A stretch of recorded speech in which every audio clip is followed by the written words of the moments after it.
For the Oxford Yellow Jackets, 2024 was a much-celebrated season, their best since their state championship season of 2019. They lost an important part of that run to the semifinals last year, but return plenty of top talent as they take on one of Georgia's top teams as Central Carrollton makes the short drive over from West Georgia to take on the Oxford Yellow Jackets for Oxford, their 2025 season opener here on the FNN High School Football Game of the Week. We begin our countdown to kickoff, which, as always this season, is brought to you by our friends at Bama Sheds. We appreciate you for joining us in on the FNN High School Football Game of the Week, including on our FNN app. And there you see Central Carrollton already 1-0 on the season as they had a shutout win at Spalding last week. And Oxford about to begin their 2025 campaign.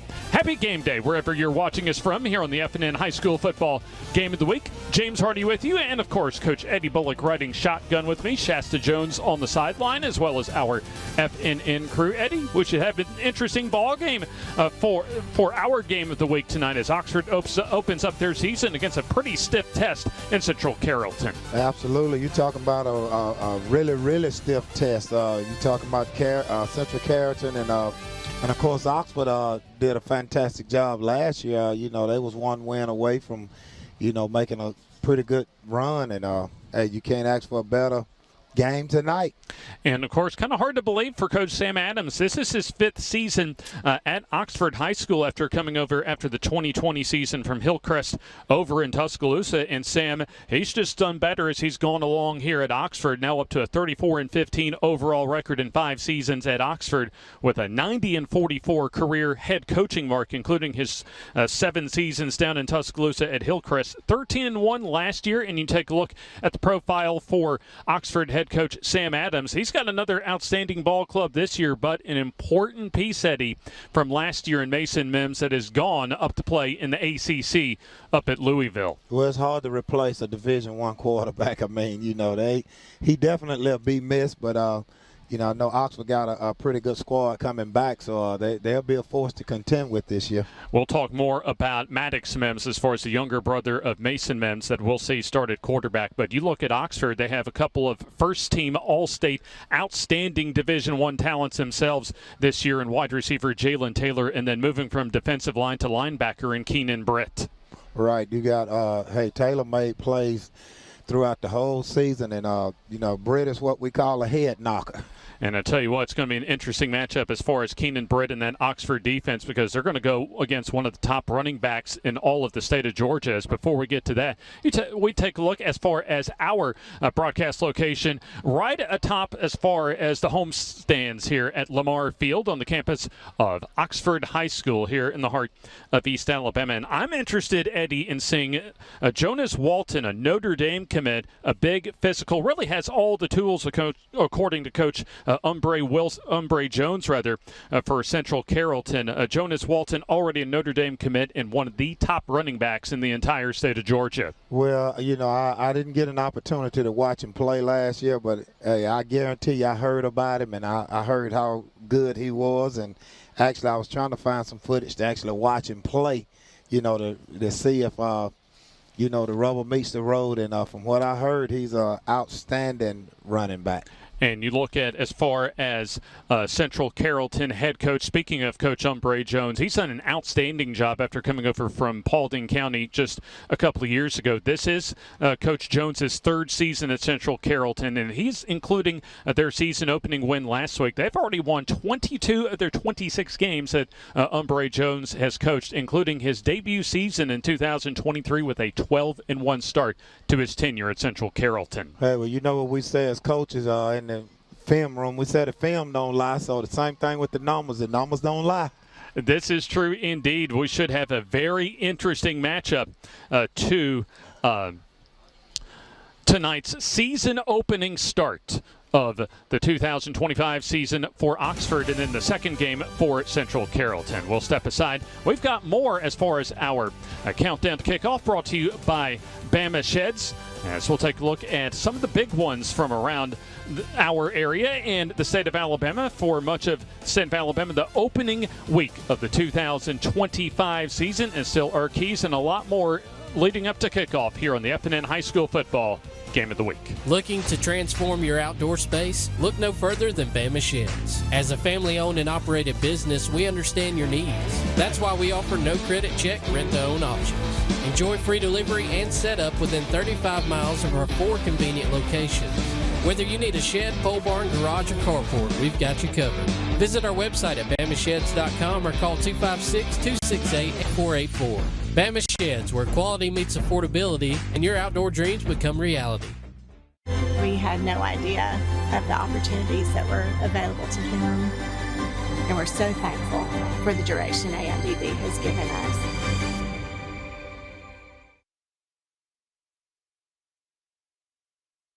This spring and summer, get it done right with Oxford Lumber, your hometown partner for projects big or small. From refreshing your garden to upgrading your outdoor space, we've got everything you need. Check out our full garden center and gear up on our Stihl showroom, chainsaws, blowers, trimmers, and more. Ready to grill? We've got Big Green Egg, Traeger, and Blackstone to fire up the fun. Since 1985, Oxford Lumber has been built on tradition and focused on you. Visit us today at any of our 5 locations: Oxford, Roanoke, Talladega, Jacksonville, and Lincoln. Oxford Lumber, where you're treated like family. The Calhoun County Commission, made up of Fred Wilson, Danny Shears, Carolyn Henderson, Terry Howell, and Lee Patterson, ask you to take a look at what Calhoun County has to offer. Our beautiful parks, neighborhoods, recreational facilities, historic sites, and museums. Our citizens enjoy a high quality of life and strongly support the arts. If you're considering expanding or starting a new business, take a look at Calhoun County. You'll be glad you did.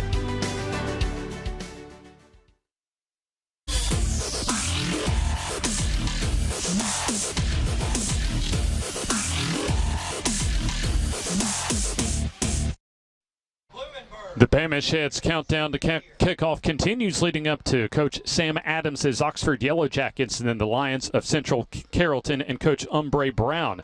As we continue with our coverage here on the F&N High School Football Game of the Week, James Hardy, along with Coach Eddie Bullock, Shasta Jones, as well as the rest of our FNN crew. And Jim, I believe this may be the first opportunity we get to look at our big ones coming up, because let's not forget, all across the state of Alabama, for much of the Yellowhammer State, it's also the opening week of the regular season. Oh, absolutely. And we saw some things yesterday that kind of, made us think this might be a tough game for Oxford tonight. I mean, Moody went over to Georgia, and they just got spanked. Number 1 team in Alabama in Class 5A. Eddie, they had their hearts broke early. Hey, I learned a long time ago, hey, most of those teams that are really good over in Georgia, they're not a joke, man. I mean, when you go over there, you talk about classification, they got some really good teams. Absolutely. And, James, we probably need to let Jackson know we're going to bring him in here in just a few minutes and let him kind of introduce himself as the newest member of our Behind the Microphone bunch. He's down on the field right now with Shasta, and they're going to share a mic here for a few minutes, and we're going to get to these big ones and kind of tell everybody what's going on here. Let's start with this one right here, James. I tell you what, that's one of the better games to open up the season in any classification across the state of Alabama. B.B. Comer, I could see them giving Wadley a pretty good game even on the road, but Wadley, a powerhouse, the top program in Class 1A, set to begin their quest to defend their 2024 state championship. I like Wadley to take care of business at home. Yeah, I agree 100%. I think Wadley will take care of business. You didn't want that easy one, did you, Eddie? I take them. If you give them to me, I take them. You put me on the spot. I hear you. Well, let's bring Shasta in, and first of all, say hello to her for, really our second week now. She did a great job with AIDB last week. But, all right, Shasta, here we go. This will be your first time to get your picks in. We're going to see how you fare. Okay, that sounds good. All right, we got you with B.B. Comer and Wadley. What do you think? I'm going to go with Wadley just because of the record, I think, last year. So. Now, is Jackson down there with you? Jackson is here between B.B. Comer and Wadley. Hand him the I'll tell you what, Wadley lost their head coach this year, but they still got Jaquez Wilkes, and the question is who can stop him, and I don't think B.B. Comer can. All right, James, let's serve up the next one here for everybody. This one's a much better football game. I like Central Clay County at home, James, but Hanley's a tough squad. That'll be a good a good test for Handley as far as getting their Class 4A schedule, or at least their regular season schedule underway. But Central Clay County at home, just a little too much tonight. I think I'll have to agree with y'all on that one. Clay Central, I think, just be a little bit too strong for them at home. Yeah, I like Clay Central as well. Jackson, what do you think? And I'll tell you what, this is a very, very intriguing game. And, you know, Central Clay's got J.T. Wilkerson at quarterback this year. They lost some seniors, but they got the whole offensive line coming back this year. Hanley, on the other hand, they're kind of young. They do have some really good seniors, though. But I think I can't pick against Danny Horn. I got to go with Central Clay. All right, well, that's a clean sweep there for the Volunteers. Up next, let's deal with this one. There is a lot of unknowns going into this game, James. I'll tell you what, Jacksonville bringing in a new head coach for the first time in almost a decade and a half, as they're taking an Etowah squad looking to rebound and really kind of gain some stability from really a rocky last several years as far as their coaching turnover. I like Jacksonville to win at home tonight. Well, James, I think I'm going to have to disagree with you. I think Etowah pretty much have it pretty much together with Jacksonville getting a new coach in, and then, you know, from a little bird, I heard they lost a few players. So I think Etowah will sneak in there and get a win. Yeah, I got to say I like Etowah in this one too. I think it's going to be a tough year for the Golden Eagles. You know, Clint Smith left for White Plains, and you know they got the coach in from Boaz. He's there now, and I like what he says.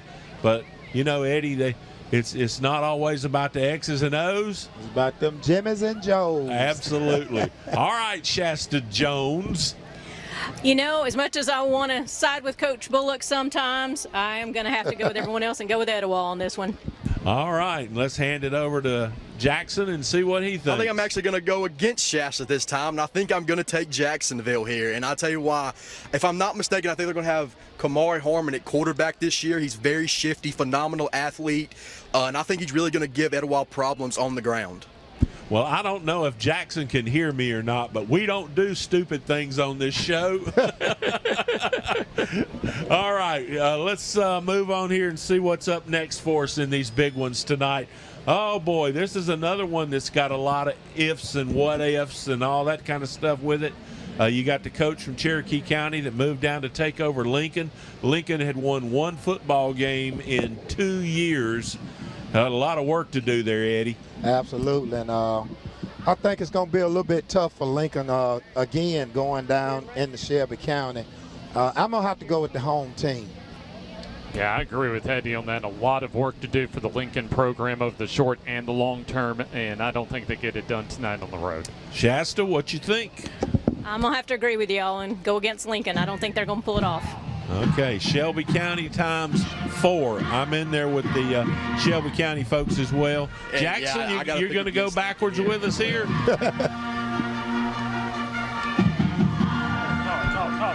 I think he said Shelby County, so we're just going to move on.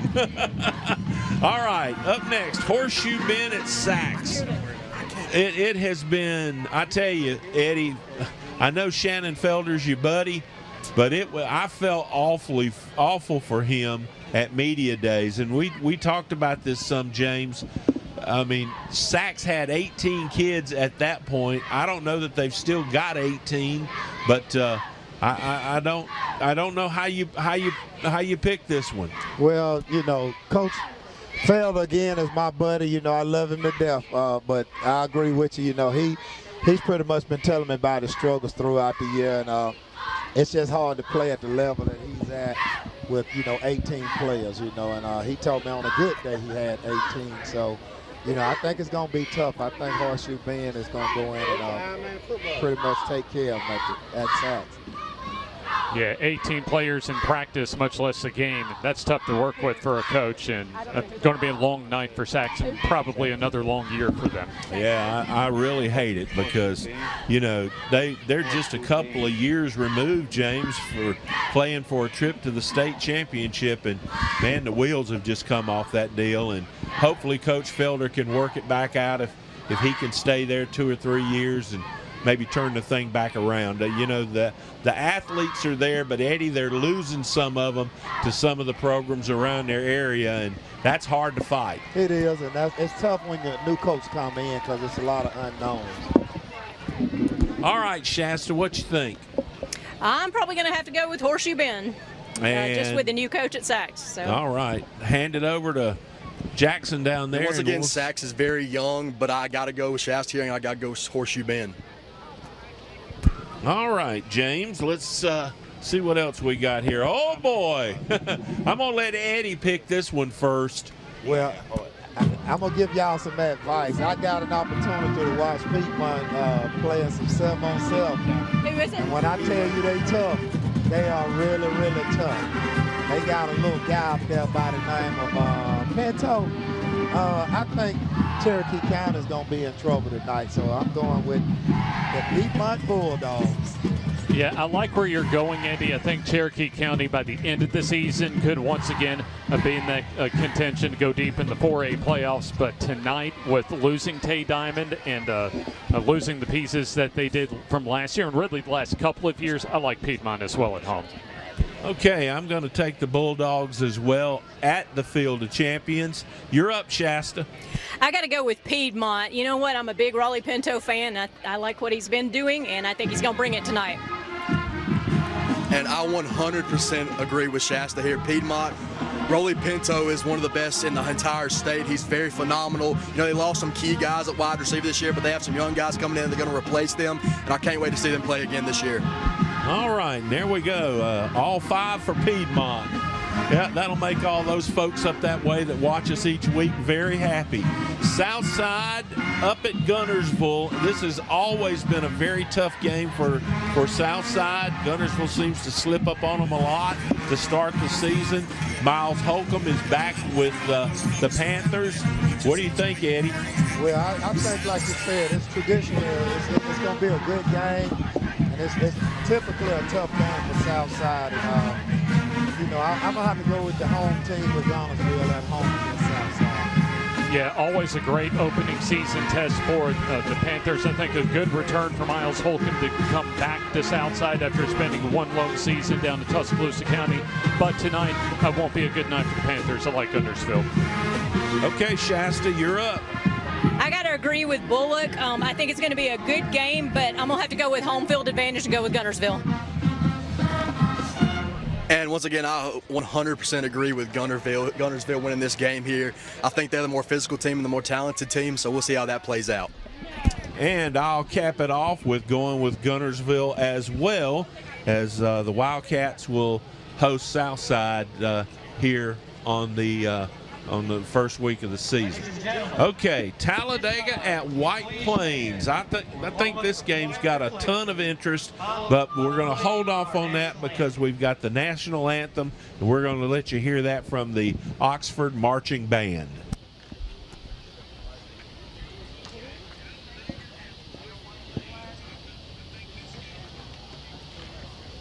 Tonight's performance of the national anthem will be performed by the Oxford High School Band. Our national anthem will be followed by the Oxford High School alma mater. Ladies and gentlemen, our national anthem.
The Oxford Marching Band with our national anthem as we continue on our Bama Sheds countdown to kickoff. Our next big one to look at for much of the state of Alabama, the 2025 regular season opener, Talladega at White Plains. Eddie, let's get you started. Should be an interesting matchup as Coach Clint Smith will make his White Plains regular season debut tonight. Now, this is going to be an interesting game because Coach Dorsey has Talladega has improved, and, they kind of get in the groove of what he wants done. But, however, you got a veteran coach at White Plains, and White Plains got a pretty good amount of guys that return, and they had a few transfers in. So I'm going to have to go with White Plains at home. I think they're going to take it. It's going to be a good game, but I think they're going to take it at home. As you alluded to, Eddie, both programs in the right direction, but also Coach Blake Jennings didn't exactly, as you mentioned as well, totally leave the cupboard bare for White Plains. So I like the White Plains Wildcats to win at home tonight as well. All right, Talladega and White Plains. What you think, Shasta?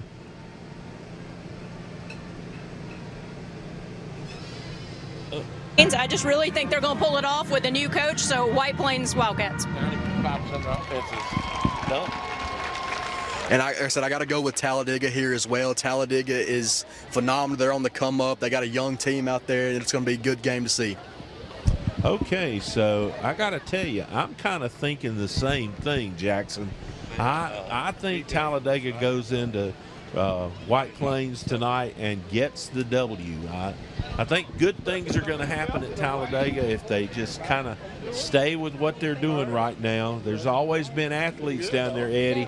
It's hard to argue with, if you get the right coach in there that can keep the glue going, and it'll be a good thing. All right, here we go. Next one, Oak Grove at Weaver. What do we think of this one, guys? James, start us off. Ooh, interesting, especially a lot of momentum for Weaver coming off that, let's face it, miraculous run just to get themselves in position, much less actually make the 3A playoffs last year. Should be a pretty good game at home. I like Weaver to get the season opening win tonight.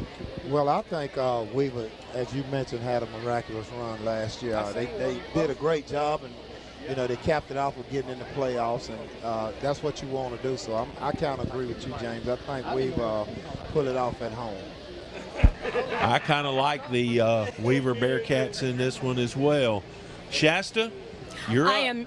I'm not going to go against the grain. I'm going to go with the Weaver Bearcats as well. And I agree here. Weaver, they're an experienced team. They're talented. They've been in those big games, so you can't pick against them. All right. Well, then we're not going to.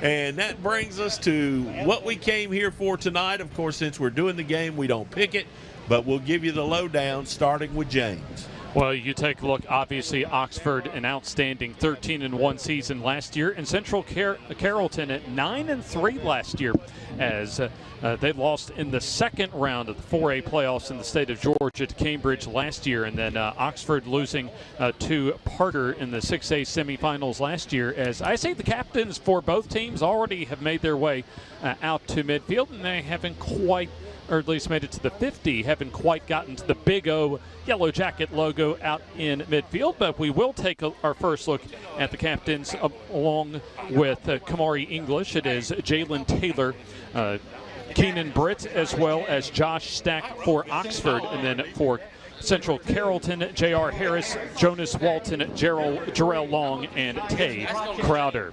Kenneth Breeding's our referee, and we will send it down to the field here shortly for our toss of the coin as part of our Bama Sheds countdown to kickoff, and our toss of the coin brought to you by Dana Lacey's Beauty Mart. For the Yellow Jackets, number 51, Josh Stack. Number 10, Keenan Britt. Number 2, Kamari English. A big thanks to Dana Lacey's Beauty Mart for presenting our coin toss. And there you see Oxford. They'll be wearing the black tops and the gold bottoms today. And they got those black tops with the gold numbers this year as we take a look at the coin toss. And looks as if Oxford has won the toss, and they will defer their option until the second half. Central in their white tops and bottoms and those crimson numbers and letters and the crimson headgear, as we are almost ready to get things started. Our first AHSAA game of the season. And for Oxford, of course, their 2025 opener. Eddie, let's go ahead and get your keys for tonight's game for both teams. Well, I think my basic keys always go back to, with Oxford returning, a pretty good amount of guys. I think, they got to win the battle at the line of scrimmage. I think you got to establish a run. We already know they can throw the ball. Mims could throw it, and you got a receiver out there. You wouldn't waste him. But, they're going to have to spread the field and establish a run. And I think in order for Central to show what they can do, they're going to have to come in and actually negate that. They're going to have to stop the run, and then they're going to have to probably put two people over, one underneath and over the top of Taylor to slow him down. There you see the Oxford Yellow Jackets waiting to come out of their pregame tunnel. At least a good week of practice for Coach Sam Adams' squad as they get ready to open what they hope to be just as successful a 2025 season as they had last year. By far the best of the first four seasons for Coach Sam Adams, with that 13-1 mark and the run to the state semifinals where they came up just a little bit short to Parker. And then we'll see the other side in a minute as far as Central Carrollton, but here comes the Oxford Yellow Jackets onto Lamar Field for the first time in 2025. A big piece gone from last year in Mason Mims, but they'll have his younger brother Maddox Mims succeed him at quarterback, but also two outstanding pieces to lead them in Jalen Taylor and Keenan Brith, both seniors, and both next year will be playing Division I football at the next level. And on the opposite side, I imagine, in addition to Jonas Walton, there'll be plenty of Lions from Central Carrollton that will be doing the same in their futures. The Lions of Central Carrollton, they will be opening up the football on offense, so they will be receiving the opening kickoff. As you take a look at what was a pretty good season for Coach Umbre Brown in his second year over in Carrollton. The Central Carroll Lions about set to get their second game of the season underway as they won 37-0, an ideal way for the Lions to get their 2025 campaign going with that shutout win.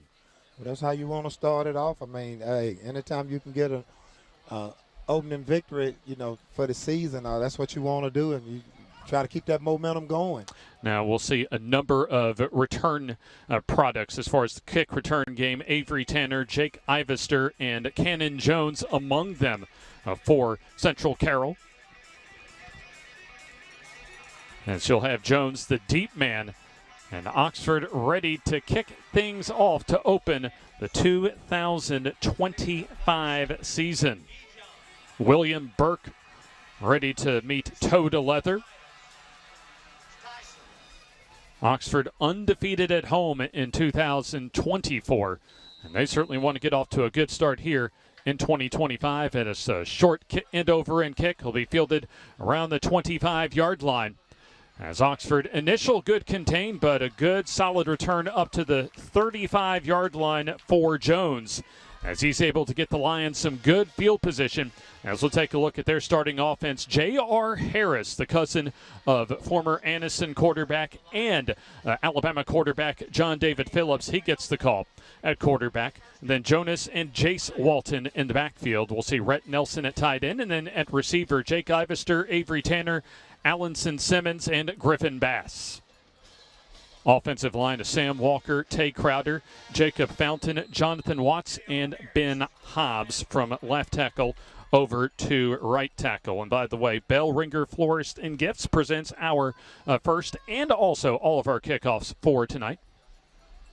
1st and 10 for Central Carroll, as the give goes to Jonas Walton as he finds some running room off the left side. And his line of forward progress stopped about the 39-yard line for a gain of about 4 yards. We'll take a Oxford Lumber Ace Hardware second look. Just a little simple kind of lead play off of left tackle that gets a solid 4 yards to set up a second down and very manageable. Harris now, as you see, empty backfield. Well, anytime they go empty, you have to be aware of the quarterback draw right there, because that's what a lot of times that's what they spread them out for. Snap has some pressure applied by Oxford, and the throw on the run in traffic, and is the catch made? As that was a nice job by Ivester of negotiating the far sideline as he's able to make the grab and move the sticks on the first down of the night. That was a great throw right there. You can see as he was rolling out right there, linebacker came to pull him up right there, and he had to get rid of it right there, and he made an excellent throw right there. We have whistle stopping the play. Our first quarter brought to you by Beth Thomas Alpha Insurance Agency, serving Calhoun and Talladega County. As a gain of 13 yards for Central Carrollton. The Lions across the 50-yard line for the first time this evening. Jonas Walton, the lone setback. He'll get the call off the right side. Plenty of running room as he sees daylight and gets yet another Lions first down, a gain of 18 yards to the Oxford 30. Let's take a look at the Oxford starting offense, but not after this first down run on the Oxford Lumber Ace Hardware replay. Just a little zone right there. You're going to see him come off, and they just wall the whole side right there.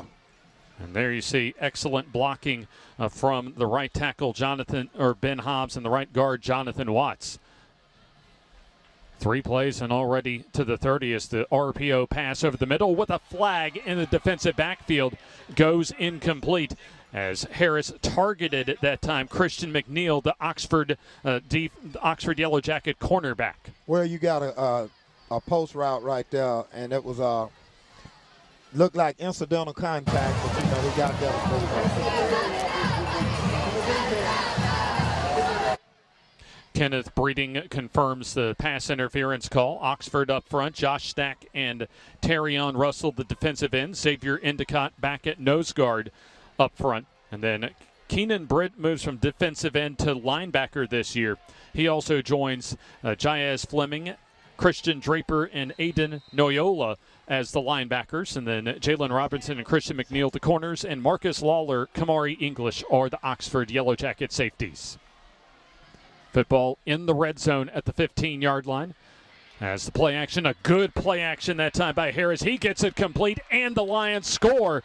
There's a flag on the play, so hold everything as Jonas Walton with the so far touchdown reception, but we'll find out if that gets called back. You got a hold out there on the receiver on the outside. So indeed, as Eddie told us, the holding call that'll wipe off the touchdown, but and these appear to be thrown inside the 10-yard line. So Kenneth Breeding about to confirm the Central Carroll penalty. These two teams played last year to an Oxford 55-45 victory. They'll move the football just beyond the original line of scrimmage. Holding on the offense. 10-yard penalty. First down. There you hear referee Kenneth Breeding. Football at the 17-yard line. The one thing I love about that penalty is the fact that it's a spot foul. So, wherever it happens, that's where they mark it off at. So, on positive gains, it don't hurt you as bad. Jace Walton now the lone setback. Ace, according to Coach Umbre Brown, Jace more physical than Jonas is. As here's the quick pass near side through the hands, incomplete. As the intended receiver was Allenson Simmons. A little bit hot on that pass and high as well from J.R. Harris, the junior. You look at both of these teams, Eddie, not a lot of seniors on both sides of the ball as far as the starters, so I imagine there's a lot of long-term potential for both of these teams, at least over the next couple of years. Absolutely, but I tell you what, J.R. is spinning that football right now. You can tell he's very confident and comfortable at what he's doing. Oxford is going to have to get some pressure on him. Jace Walton again in the backfield. A second down and long as play fake, and Jonas Walton makes the catch. Stutter step move as he powers forward to the 10-yard line. That's a gain of about 7 yards and certainly a manageable third down scenario coming up. Well, in that same play that they ran the score on, they just ran it to the right side there. They give you a play action right there, and the running back comes out, and the receivers stalk block on the outside. Beth Thomas Alpha Insurance Agency, serving Calhoun and Talladega counties. She presents our first quarter. Third down coming up. Line to reach just outside the 5 for the first down. So third down and about, we'll call it 4. Here's the give. Chase Walton as he runs over one defender and lunges forward. Second effort, Eddie. Looks as if got Jonas Walton the first down. Absolutely. Looks awfully close. Well, they call him fourth down, so he's about. Yeah, he was stopped initially about 1.5 yards shy of the first down, but his size and power able to run over a Yellow Jacket defender for Oxford and get the first down.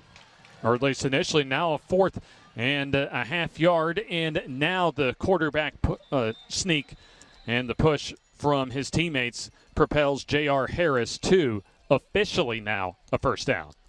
I thought Jonas Walton had gotten the first down, but apparently they marked the football, at least with the knee stopped, about a half yard shy or so. But no worries for the Lions as they keep the drive alive. Right. I thought he got the first down as well, man. But they're in their power set now, so you know they're going to run the football. But got to protect the edges, though.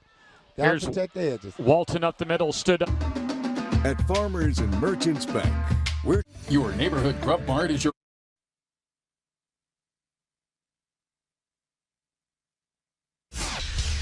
your neighborhood Grub Mart is your one-stop shop.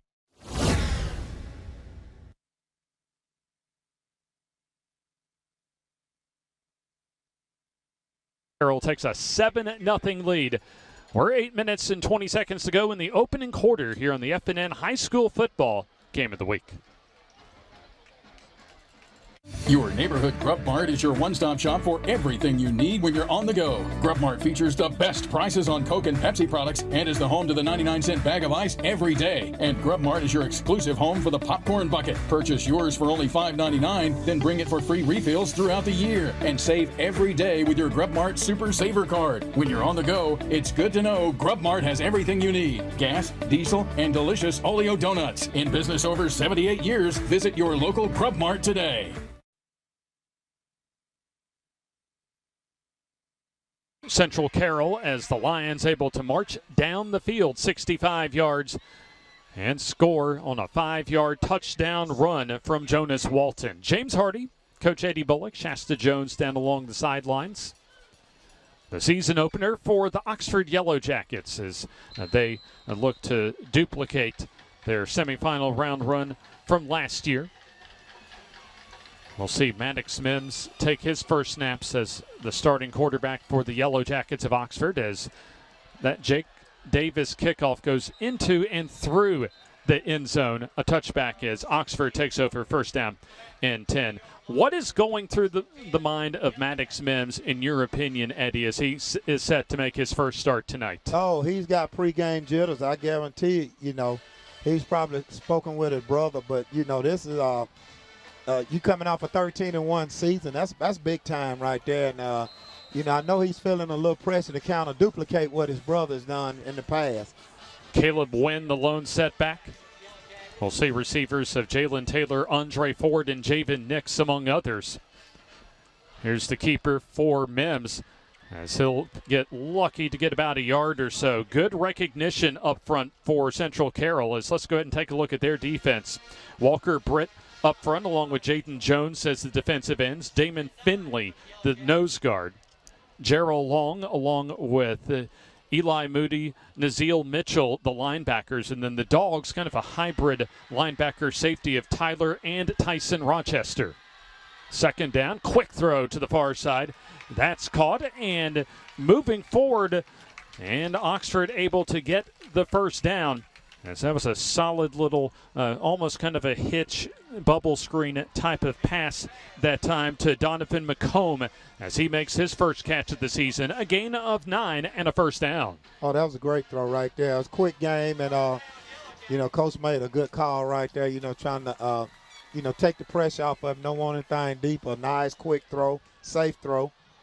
kind of give your quarterback some confidence. Mims on the roll. Taylor the catch at the 35 as he moves upfield and marked out of bounds at the 40-yard line. But I think that should be good enough for an Oxford first down.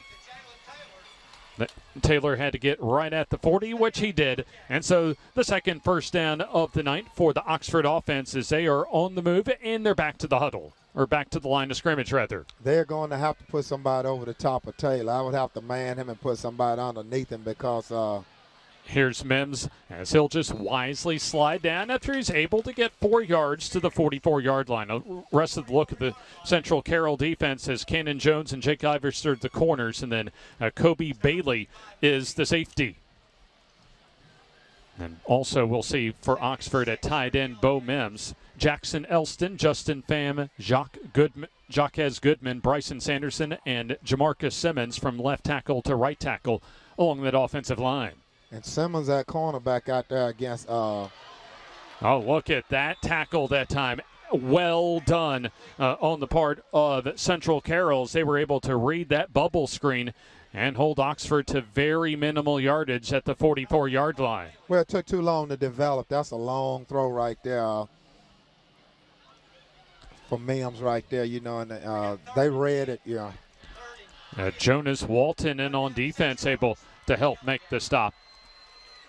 So no gain on the play. 3rd down and 6. Mims with pressure. Quick throw far side. That's caught. But that's going to be about a yard shy of the first down on the catch by Jalen Taylor as the stop made by the cornerback, this defensive back, Allenson Simmons. And Simmons is a sophomore, so they must have a lot of confidence in him because they got him following Taylor from side to side. So it's going to be interesting to see that matchup. So 4th down, they're going for it with a long yard to go. They need to reach midfield, does Oxford, to keep this drive alive. I think they're trying to get them to jump off sides. I'm not so sure that they're going to go for it. Well, they will, as Wynn on the call. Stutter steps, needs midfield. And I think where they're going to mark it, that's going to be just enough, Eddie, to keep that drive alive. Now, however, Central Carroll says not so fast. However, Kenneth Breeding does indeed confirm Oxford first down. Not by much, Eddie, but Caleb Wynn did just enough to keep his offense on the field. I think that's a heel-toe spot right there. That was very, very close. So Oxford stays out on the field. Here's Mims. Tosses down the field toward Taylor. One-on-one coverage and out of bounds with a flag on the play. Looks like Allenson Simmons, the man that could be guilty of the pass interference. I think that's going to be a close play right there. You know, I guarantee the coach is going to say something about it when we get the replay. A second look at that as we'll hear from Kenneth Breeding. Come down, yell for the Yellow Jackets.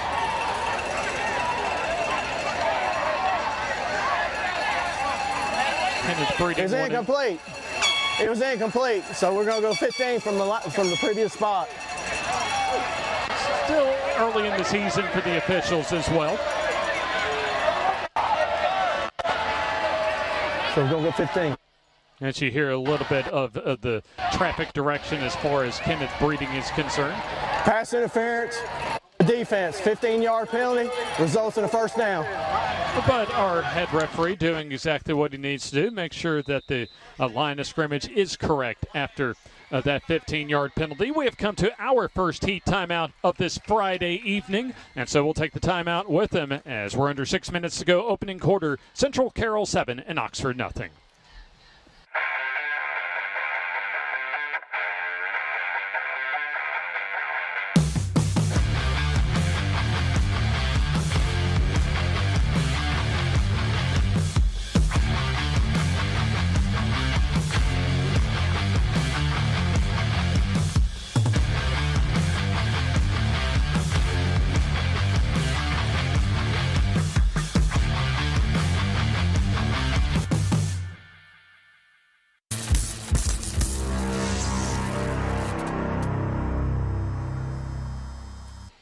Our FNN High School football game of the week here at Lamar Field on the campus of Oxford High School, right in the heart of East Alabama. James Hardy along with Coach Eddie Bullock, Shasta Jones, and our FNN crew. Beth Thomas Alpha Insurance Agency brings you our first quarter.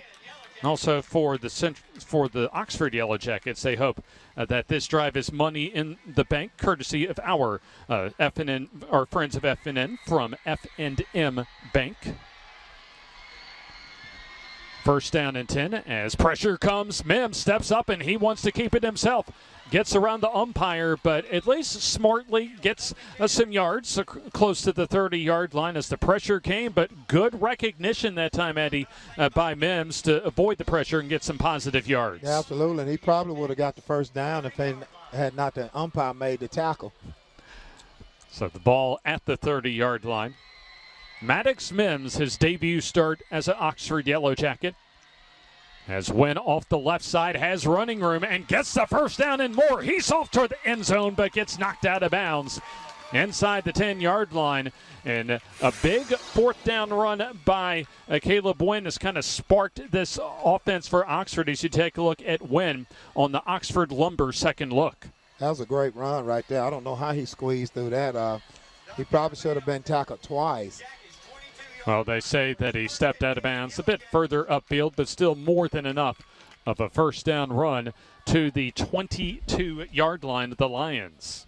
Well, this is a danger zone right here because you got Taylor out wide over here, and he got a sophomore on him. So, that's a tough cover right there. Now he's by himself, so, where the safety's still there, so the safety got help on the inside.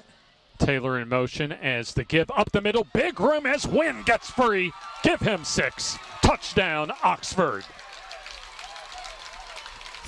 A 22-yard touchdown scamper for Caleb Wynn, the senior, as he came up with a big fourth down run to keep the drive alive and rewarded with that touchdown run. Well, he was excited about it. They gave him a penalty for celebrating, but, he didn't do nothing to me that was outlandish. I think you kind of let that go a little bit. Kid just excited. Just scored his first touchdown of the opening game of the season.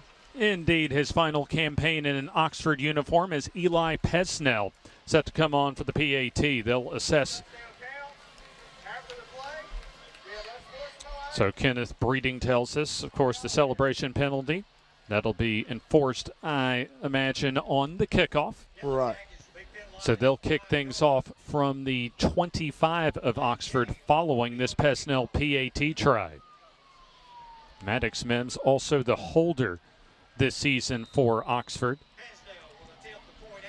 Could be another high-scoring shootout like they had over in Carrollton last year as the kick up, and it is good. So we'll take the timeout. 5:07 left opening quarter. Oxford 7 and Central Carroll 7 here. At Farmers and Merchants Bank, we're showing off our school spirit with our newly designed vertical Spirit debit cards. Now, these are customized with your favorite school's logo, and half of every Spirit card purchased goes toward your school. So, show off your colors and support your local school with the F&M Spirit debit card. You can learn more at fnm.bank. Member FDIC.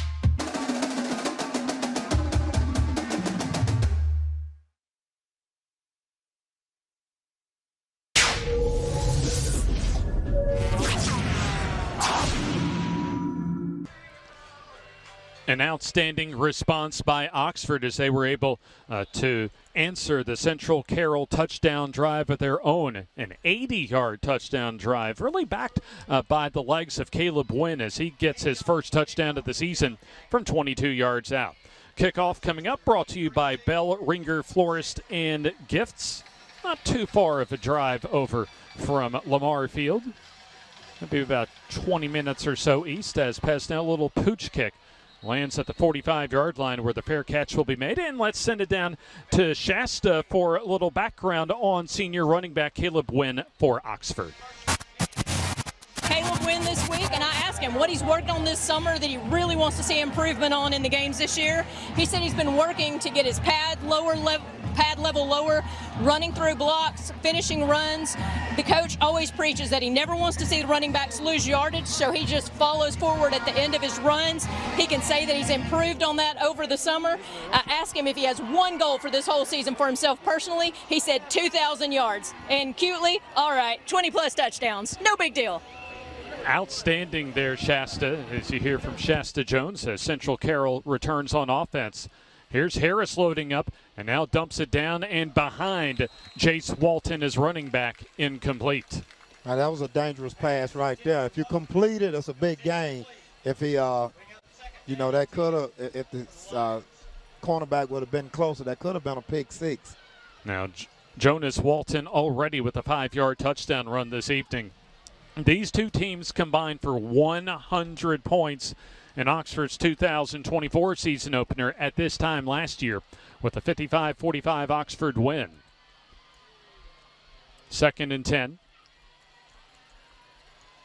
Harris, time, throws, nobody there, incomplete. Good coverage that time by the Oxford secondary. As they're in business are the Yellow Jackets defensively with the Lions 3rd down and 10. Well, it was a mix-up on that pass route. Looked like to me he was looking for a deep curl route, and he ran a shorter curl route, and the quarterback threw it to the spot where he thought the receiver was going to be. Less than 5 minutes to go, opening quarter. Both teams have scored on the game's opening possession. For Oxford, their season opening possession, 3rd and 10 for the Lions, Central Carroll. Harris, screen pass complete. Jace Walton skips around a couple defenders, gets the 1st down and more down the sidelines and stumbles forward to the 21-yard line. And check that, looks as if Jonas Walton indeed catches the screen pass, and he shows you right there why he's going to play some high-level D1 ball next year. 3rd and long, you always look for screens and draws, and there it is. It was set up perfect right there. And you can't afford to put a running back like that in a situation like that. He's just too good. May have been a touchdown saving tackle. Absolutely. From Oxford that time, and Lawler. Marcus Lawler, the senior safety, coming up to potentially make a touchdown saving tackle. And it was a shoestring tackle at that. 1st and 10 from the 22 of Oxford. As Jace Walton wrapped up at the line of scrimmage. Good penetration that time from the front 7. As you take a look at Terrion Russell, among others, help out on the tackle for the Yellow Jackets. Maybe a yard gain, if that. So it's going to be 2nd down and long. Under 4 minutes to go. Good pace going here in this first quarter as both teams able to score on lengthy touchdown drives. For Central Carroll, a 65-yard opening drive that resulted in 6. And then for Oxford, an 80-yard drive that results in 6. Both teams successful in their PAT kicks. 2nd and long. Central is having a lot of success with the little play action underneath routes, just like that right there. Jonas Walton on the catch as he stood up at the 20-yard line. Good containment as Keenan Britt, along with a couple of his teammates, Christian Draper, among others, on the stop. And Oxford Lumber, Ace Hardware, 2nd look. If you watch right here, he didn't get an opportunity right here to turn his pads up right there. He got a guy coming, and that slowed him down a little bit. Christian Draper leads the way on the tackle for Oxford, the junior, kind of a hybrid player, linebacker, secondary, maybe a little bit up front as well. So 3rd down and long. Football at the 20. Central Carroll needs to the 13 for the 1st down. Harris on play action. Flushed out. Looks downfield. Wants to throw. And throws in traffic and incomplete. Looks like Ivester might have been the intended receiver for the Lions, as it'll be 4th down with a flag on the play. Well, he was trying to do the scramble drill, and the receiver picked it up late. He just picked it up too late. You want to decline it? Decline it. So it looks as if Oxford's going to turn. An eligible man downfield on the offense. That penalty is declined. 4th down. So 4th down coming up as Jake Davis in the field goal unit coming out to try and retake the lead with about 2.5 minutes to go here in the opening quarter. They're going to spot the ball at the 27-yard line, snap from the 20, so this will be a 37-yard attempt for Jake Davis. A near hash mark kick. This would put the Lions on top by a field goal. Snap, holder there, kick, plenty of distance. It is up, and it is good. A 37-yard field goal by Jake Davis puts the Lions back on top. 10-7 as we'll take the timeout here on the FNN High School Football Game of the Week. Looking to transform your outdoor space? Look no further than Bama Sheds. As a family-owned and operated business, we understand your needs. That's why we offer no credit check, rent-to-own options. Enjoy free delivery and setup within 35 miles of our 4 convenient locations. Whether you need a shed, pole barn, garage, or carport, we've got you covered. Visit our website at BamaSheds.com or call 256-268-8484. Bama Sheds, where quality meets affordability and your outdoor dreams become reality.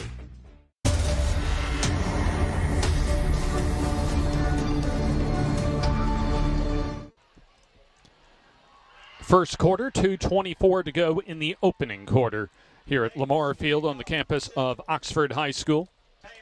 We'll have another bell ringer, florist, and gifts kickoff, as it's been a back-and-forth ball game so far.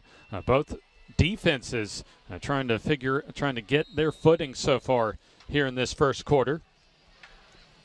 I imagine we'll be seeing the bell ringer a lot this evening on our kickoffs. Well, Oxford answered the call earlier. Let's see if they answer this field goal here. Well, Davis booms this one into and out of the end zone for a touchback. 2:24 to go in the opening quarter as Oxford on their second drive of the night. Our first quarter brought to you by Beth Thomas Alpha Insurance Agency. Also, our game brought to you, as always, by our friends at the Grub Mart, home of the Oleo Donuts, the 99-cent bag of ice, among others. A big thanks to all of our sponsors once again for joining us this season on the FNN High School Football Game of the Week. Ball at the 20. Win a 22-yard touchdown run on the first drive of the game for Oxford as the RPO pass complete to the far side as it'll advance the football across the 25 to about the 27-yard line. And first time that we'll see Josh Dupree on the reception, as we do have a flag on the play. I think Central has changed the defense up, James. They're running a 3-3-5 right now. They got 3 down linemen, 3 backers. So we'll see if this...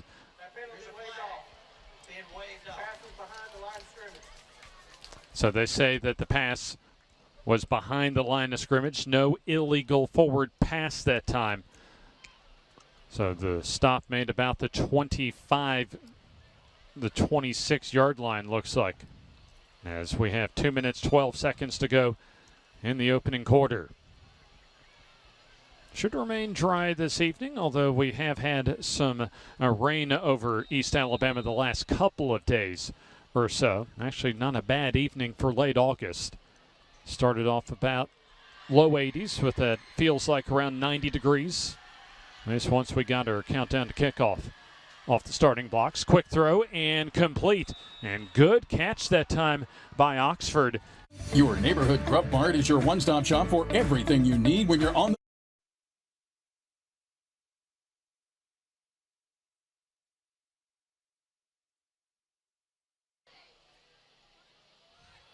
That's a big penalty, Eddie, a holding on the defense. It's automatic first down. Yeah, on a 3rd and 2, so yeah, that's more than enough for the first down. That holding on the defense, 10-yard penalty, that results in a first down. More than enough to keep the drive alive.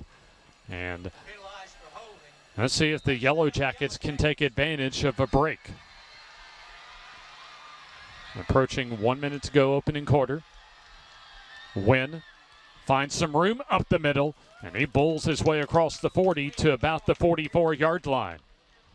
We've seen some good patience and good recognition of the hole by Caleb Wynn so far in his first 2 drives of the night. Well, the philosophy is they play in Oxford as a spread team, so they're running a 3-3-5.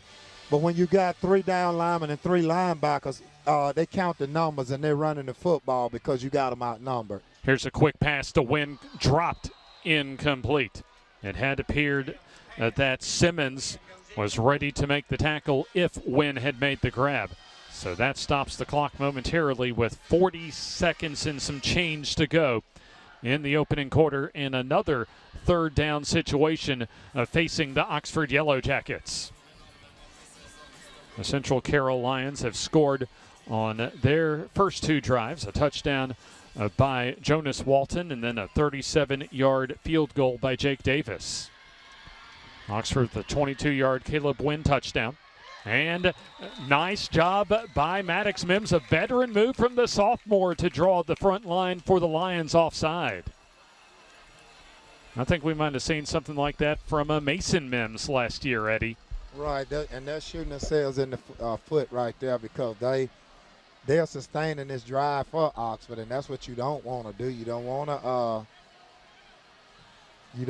to give a good team, breaks like this here. So the only question is that enough on the prior snap, encroachment on the defense, first down. I imagine for Coach Umbre Brown, that is not going to be a good part of the film session come Monday. See, now they're in a 3-3-5, so you'll see them running right here probably. There it is right there. Here's Wynn as he lowers his head and gets a couple, as you have a couple of Lions on the stop. So we'll take a look as far as Central Carroll, as they had Max Brewer as well as Tay Crowder on the stop. We'll see a lot of two-way players for the Lions of Central Carroll this evening, as that might have been the final play that we see in the first quarter as we're down to the final seconds of the opening quarter. And that'll be it, as there is a flag on the play. And let's see if the flag did get thrown down before the clock went to zeros. On the offense, 5-yard penalty, we play second down. So it is a false start. Mark it off 5 yards as we'll have the next play on the other side of this break, because that's the end of the first quarter. A back and forth first quarter as visiting Central Carroll scored twice and takes a 10-7 lead into the second quarter here on the F&N High School Football Game of the Week.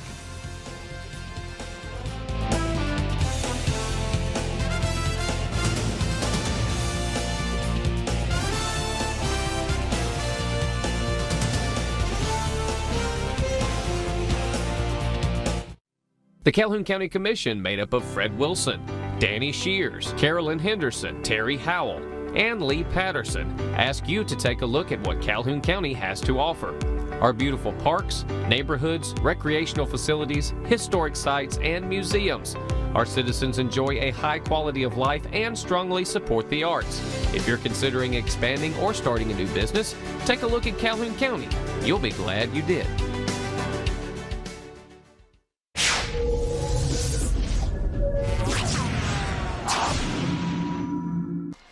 Basically one untimed down that time for Oxford, as Caleb Wynn able to advance to the Central Carroll 45-yard line. But we'll keep it here as we're now officially through the first 12 minutes of play, as Central Carroll with a 10-7 lead. But Eddie, so far an entertaining first quarter as the offensives have been able to get the ball moving up and down the field. Absolutely. Carrollton has moved the ball well. And Oxford has answered. They've done what you're supposed to do. They are moving the ball right now, thanks to the help of a couple of penalties. But, that doesn't really matter as long as you keep them chains moving. A big thanks to our first quarter sponsor, Beth Thomas Alpha Insurance Agency, serving Calhoun and Talladega County. And also, don't forget, you can also watch us live and on demand when it comes to the FNN app that you can get for your iPhone, for your Apple or Android. You can find, as far as the Google Play, the Apple App Store. And I'll tell you what, it's an outstanding app that you can find as far as our Game of the Week schedule. Also, as we mentioned, you can watch our FNN Game of the Week live or on demand when it comes to the FNN app, as well as our upcoming Tuesday night FNN High School Football Coaches Show. Our first one begins on Tuesday night from top of the river on the north side of Anniston. And here comes Mims down the field to Taylor as it is caught, looks like inside the 20. And as he was being draped upon as he was making the catch, pushed out of bounds at the 11. A flag, of course, on the play, but I imagine, Eddie, this will be wiped off due to that outstanding catch by Jalen Taylor. So we'll hear from Kenneth Breeding here in just a moment.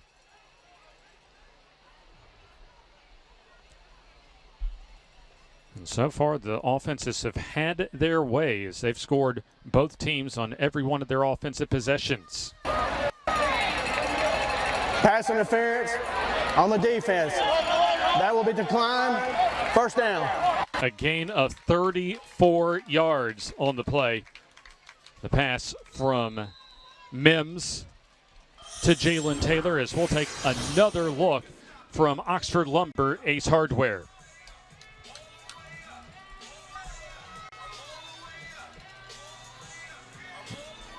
As there you see an outstanding grab despite being held down the field. As here's Mims on the quarterback keeper as he's slung down inside the 5 to the 4-yard line. As it'll set up a second down and short. Oxford can still get a first down without the benefit of scoring a touchdown. Alexander's Jewelry and Pawn, our second quarter sponsor tonight. A big thanks to all of our sponsors, as always, for helping make the FNN Game of the Week possible each and every week. Second and short inside the 5.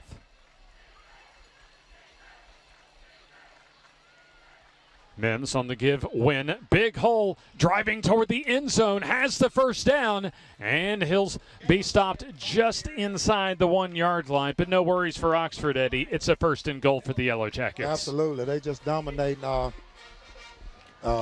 Central defensive line. They can't. They front 3, front 4 sometimes can't get into penetration. They don't get a push. And looks as if a whole new wave of substitutions set to come in for Oxford as far as their short yardage goal line package, as the official at the near side, the side judge, comes in to stop play. We've played 1 minute 19 seconds of the second quarter. So they didn't get a first down, Jay. Oh, he's changing it now.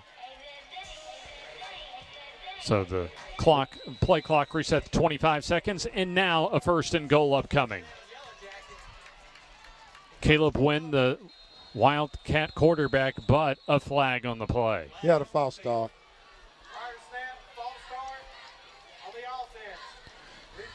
So it looks like the left tackle that time, maybe the tight end on that left side, got an early head start. Now they'll move back to the 6-yard line. Still a first and goal, but we'll change a few things up as another mass of substitutions. Jalen Taylor set to come back out on the field, as well as Maddox Mims, the quarterback. Also back on the field is Andre Ford. 3 receivers to the far side. Play clock down to 10. Mims off the left side, trying to follow his blocking, wrapped up and taken down for a loss. Nicely done by Central Carroll as Jarrell Long leads the way on the TFL. He came from behind that time. Good pursuit to chase Mims down from behind. And so that'll lose a yard back to the 7. Clock stops momentarily, and now we've played more than 2 minutes and 15 seconds of the second quarter. Watch for a rub route up top, some kind of switch route right there. Second and goal. Mims Rolls, tosses through the hands, incomplete of Ford. A little bit high, but probably Eddie still should have been caught. And if it was caught, would have been a touchdown. Well, you look at both of them. We get a replay right here. Taylor's defensive back slipped down, and he had him beat from the beginning. So, I guess I'm just old-fashioned. I would, you put the ball in playmaker's hand right there. I got to give him a chance. A missed opportunity for Oxford. However, 3rd and goal from the 7. Imagine you'll see them try and go to Jalen Taylor. Now you got help on the inside. The cornerback is playing inside leverage, but Here's the quick pass, and that is incomplete, intended for Taylor on that RPO slant. Looks like there might be a flag on the play right in the middle of the field. In fact, there is a flag.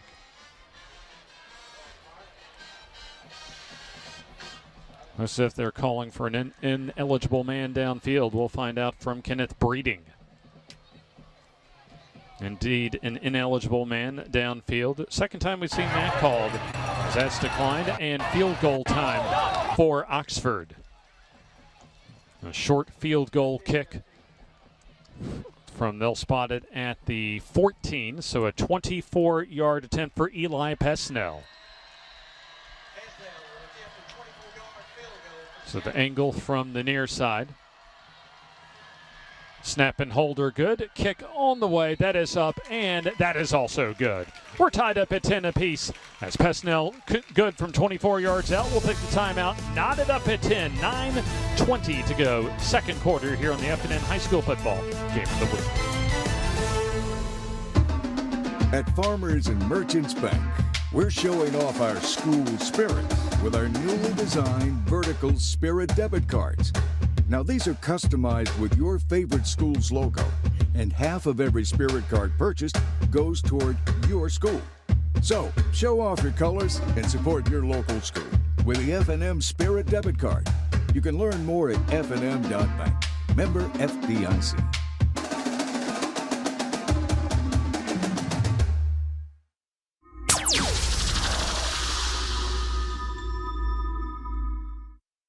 It's game day, and from all of us at Bucks Island, from the Loft Tackle Store, from the team in service, from the team in parts, from the sales team,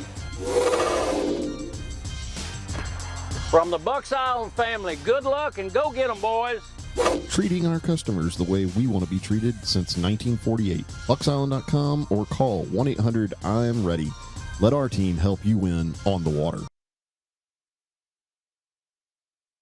Umbre Brown, as he's already won 22 games, including their season opener as the Lions head coach.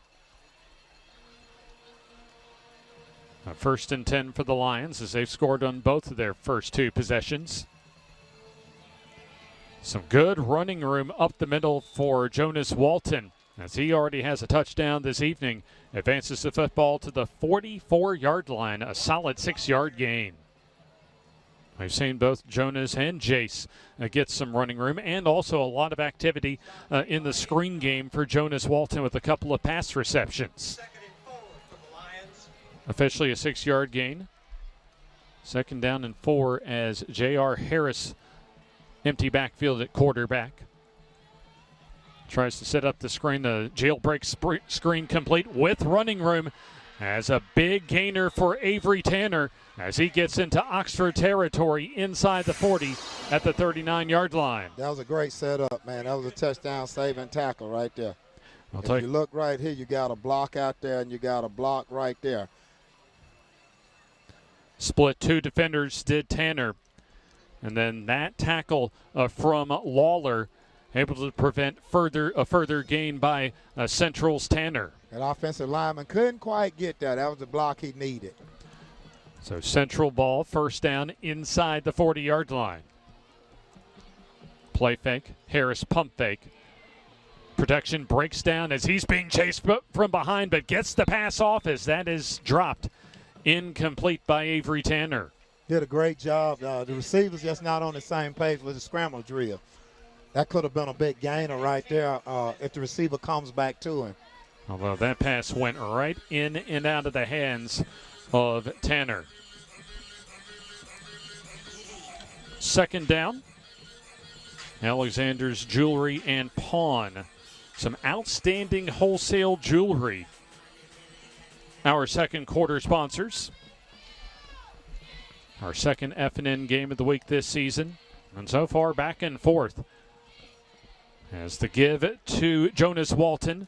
Slips out of one tackle and gets free as he reverses field. Stumbles forward to about the 30 and spotted at the 29-yard line. And he showed some good vision, good balance as well, and power to get his team a first down. And I'm looking at his speed. You know, when I initially saw him run, I thought he was more a downhill power guy. But side to side, he's hard to tackle. I mean, he has great speed and great agility. 7.5 minutes to go, all ready to go in the opening half. Ball at the 29. Walton spins and wrapped up maybe for short yardage. There's Keenan Britt, also a couple of his teammates. Christian Draper, Jaez Fleming, among others on the tackle. A modest gain, very minimal gain actually. In fact, they'll say just gets back to the line of scrimmage. So second down. Both teams have scored on their first two possessions of the night. 5 receivers all to the near side. As J.R. Harris alone in the shotgun. The quarterback keeper up the middle as Harris gets out of the initial wave of defenders, and he's close to the first down, stopped by about a couple yards, maybe a yard and a half shy at the first down. Either way, a third and short on the way for the Lions. That's a quarterback trap right there. You see they make you overload one side, and then they bring the wing back. I used to call that my cowboy back. He comes back, and they pull a guard, and they kick out, and the quarterback just fit up in there. Third and short. Jace Walton, the setback. You have Ivester to the far side, and then Jonas Walton lined up as like a wing back to the near side. Jace Walton on the carry.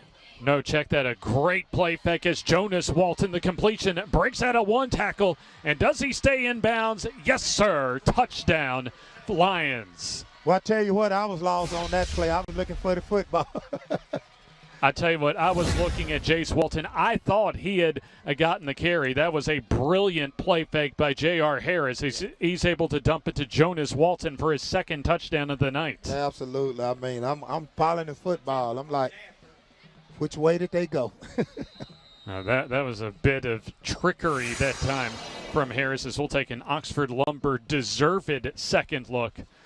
And there you see, or at least you saw, Walton able to slip out there and make the catch for a 21-yard touchdown reception. Well, you know, they scored on that play earlier as well. Jake Davis on the point after. That is up, and that is successful. 17-10 in favor of Central Carroll. 5:40 to go, opening half here on the F&N High School Football Game of the Week.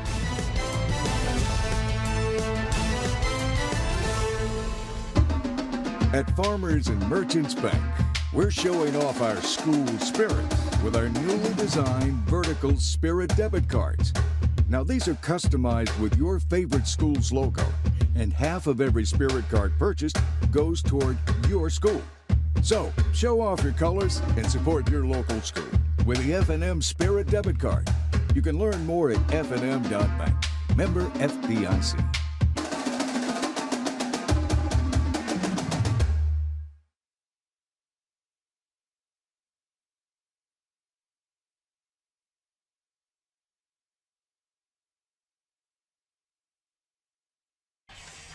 Central Carroll 17, Oxford 10. Second quarter, 5:40 to go in the opening half.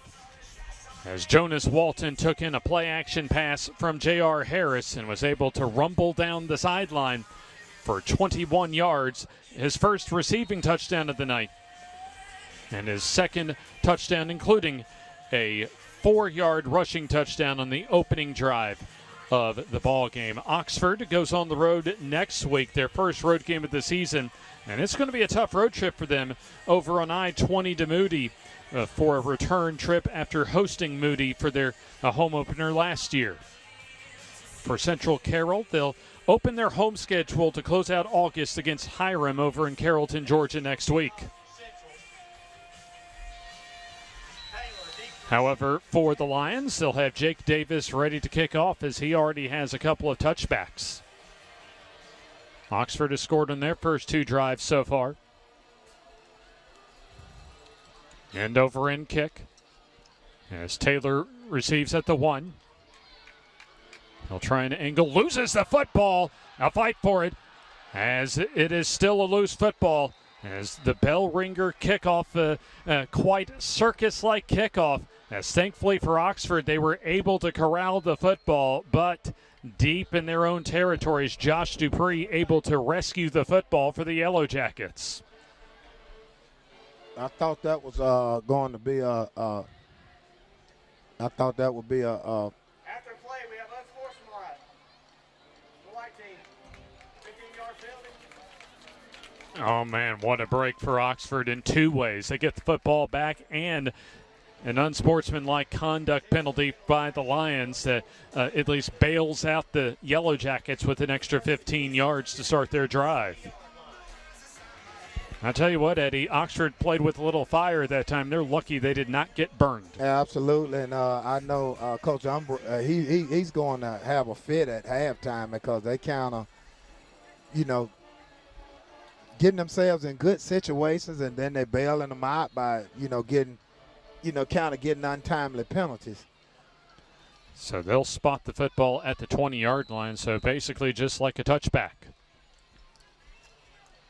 Maddox Mims a solid start so far as he gives to Wynn as he finds some running room, breaks out of the tackle, and gets to the 29-yard line. And we heard Shasta talk about Caleb Wynn earlier, and he's off to a pretty good start so far in his first few carries tonight.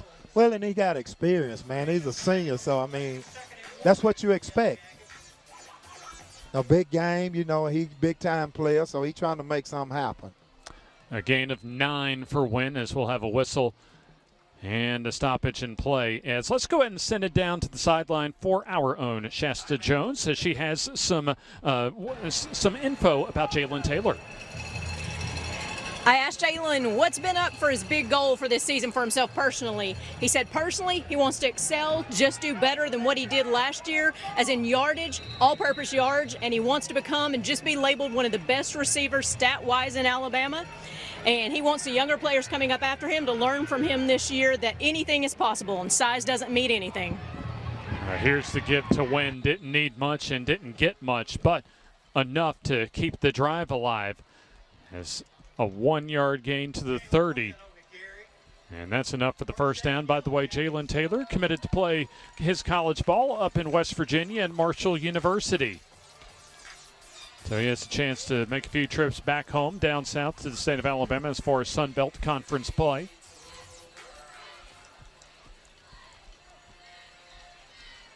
Here's the quick screen that's complete.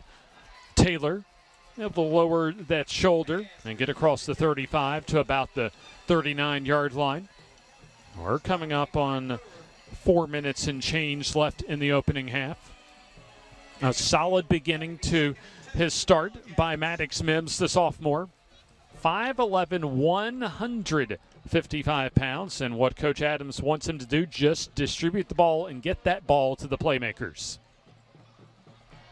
Give to Wynn as he'll bury himself across the first down marker to the 41-yard line.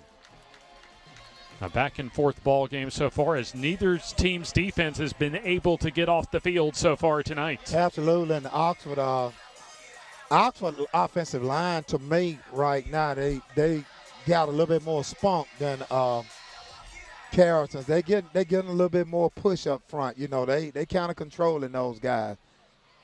Here's Mims. Quick throw, and that's complete to McComb as he bangs his way forward close to midfield.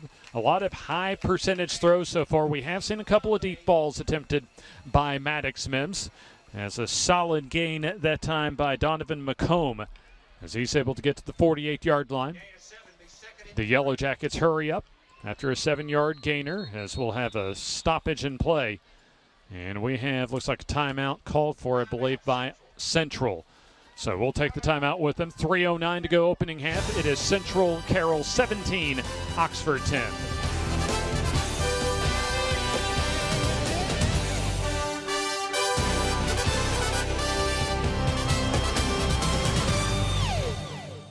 The Calhoun County Commission, made up of Fred Wilson, Danny Shears, Carolyn Henderson, Terry Howell, and Lee Patterson, ask you to take a look at what Calhoun County has to offer. Our beautiful parks, neighborhoods, recreational facilities, historic sites, and museums. Our citizens enjoy a high quality of life and strongly support the arts. If you're considering expanding or starting a new business, take a look at Calhoun County. You'll be glad you did. Your neighborhood Grub Mart is your one-stop shop for everything you need when you're on the go. Grub Mart features the best prices on Coke and Pepsi products and is the home to the 99-cent bag of ice every day. And Grub Mart is your exclusive home for the popcorn bucket. Purchase yours for only $5.99, then bring it for free refills throughout the year. And save every day with your Grub Mart Super Saver card. When you're on the go, it's good to know Grub Mart has everything you need. Gas, diesel, and delicious Oleo donuts. In business over 78 years, visit your local Grub Mart today.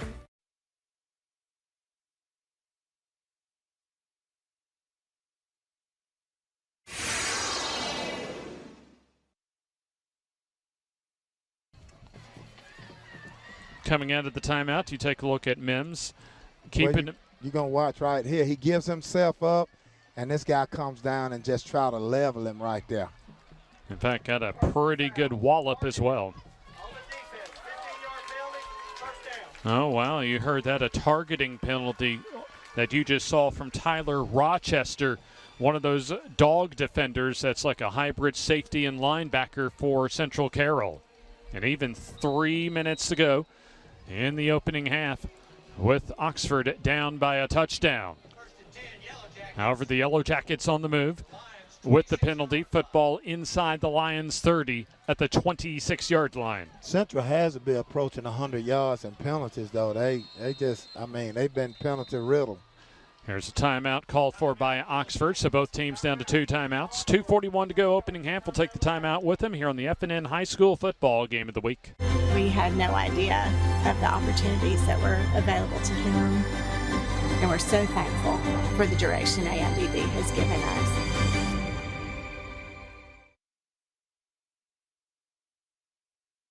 Looking to transform your outdoor space? Look no further than Bama Sheds. As a family-owned and operated business, we understand your needs. That's why we offer no credit check, rent-to-own options. Enjoy free delivery and setup within 35 miles of our 4 convenient locations.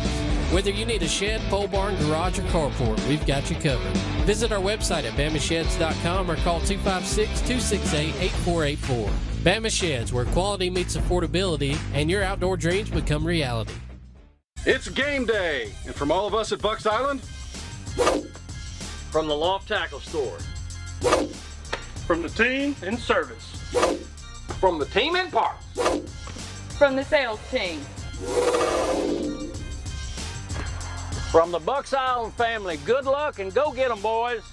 Treating our customers the way we want to be treated since 1948. BucksIsland.com or call 1-800-I'm-READY. Let our team help you win on the water.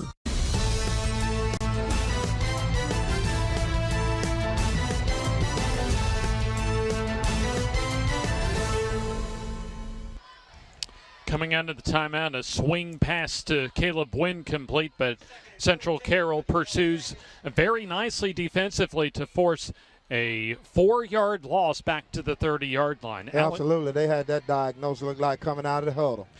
Alexander's Jewelry and Pawn brings you our second quarter. Play fake and the throw over the middle complete back to the original line of scrimmage. Jalen Taylor on his 3rd reception of the evening, and so at least a 3rd down and a realistic chance, at least for Oxford, despite a long yardage situation coming up. So it'll be 3rd down and about 9 yards to go. There you see the nose of the football just touching the 25-yard line. See, right here is where you got to put somebody. You got safety over the top, but that's not good coverage right there. On blitz comes as Mims steps up, throws over the middle, complete for the first down inside the 5-yard line. And great presence by Maddox Mims to find the tight end, Bo Mims, for a huge first down. That was an excellent throw right there. I mean, he bought time. Quickly to the huddle, Oxford, as we'll have a whistle and looks like an official's timeout to get the chains moved. I think Central. They had too many players on the field, so the coach wisely made a quick timeout call. We'll keep it here with 1:13 to go until halftime. By the way, a big thanks, as we mentioned always, to all of our sponsors. Alexander's Jewelry and Pawn, our second quarter sponsor, and they have some outstanding wholesale jewelry for you at their store. Be sure to see Shauna as far as some of those great pieces of jewelry to look at when it comes to Alexander's Jewelry and Pawn. Also, a big thanks to our longtime friends when it comes to the Calhoun County Commission and the 5 outstanding folks on the Calhoun County Commission, longtime friends of ours, including Danny Shears, who I imagine we'll be seeing at some point during the football season. Right now, 17-10 in favor of Central Carroll, and of course, Grub Mart, another one of our outstanding partners here on the FNN High School Football Game of the Week. And there you take a look at Central Carroll, along with Coach Umbre Brown, who's done an outstanding job as far as getting his team ready. A great game plan, but Oxford also playing toe-for-toe with the Lions so far tonight. Maddox Mims shotgun. Gives Wynn off of right guard as he plows in for the touchdown, his second of the night. A run of 22 yards in the first quarter, and this time a bit closer from 1 yard out. But both the same, 2 touchdowns for the senior Caleb Wynn here in the first half. Now back and forth first half as Oxford a PAT away from tying it up with 68 seconds to go until halftime. Our Oxford Lumber Ace Hardware second look at Caleb Wynn taking it in from a yard out as Pesnell, a little short kick up, and it is good. Tied at 17, we'll take the timeout. 1:08 to go until halftime here at Lamar Field on the FNN High School Football Game of the Week. The Calhoun County Commission, made up of Fred Wilson, Danny Shears, Carolyn Henderson, Terry Howell, and Lee Patterson, ask you to take a look at what Calhoun County has to offer. Our beautiful parks, neighborhoods, recreational facilities, historic sites, and museums. Our citizens enjoy a high quality of life and strongly support the arts.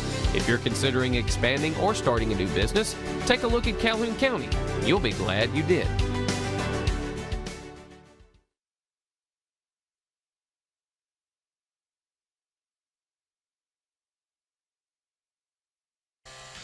We've seen this will be, I think, our 5th bell ringer florist kickoff so far tonight on the FNN High School Football Game of the Week. But both teams have not been stopped offensively as both Oxford and Central Carroll have scored on all 3 of their first half possessions. 1:08 to go until we get to halftime.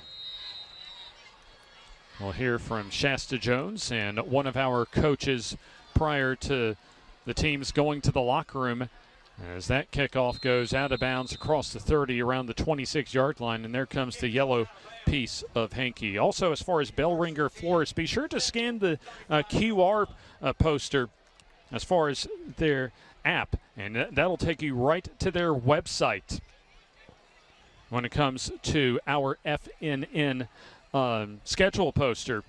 Bell ringer florist over in Heflin, an outstanding partner tonight as far as our kickoffs and our FNN High School Football Game of the Week. And they'll just redo the kickoff here. And what it appears as the kickoffs, of course, in high school in the state of Alabama from the 40-yard line, so they'll push it back, it appears, 5 yards back to the 35-yard line. So they'll redo the kickoff? Well, the strategy behind that is the kickoff team ran down the field full speed one time, so you want to make them run again, and hopefully they make a mistake. Looks as if Preston Smith deep on the kickoff. Also Ivester, as well as Cannon Jones and Avery Tanner, as that'll sail across the 20, and that also goes out of bounds about the 17-yard line. You make them do it again.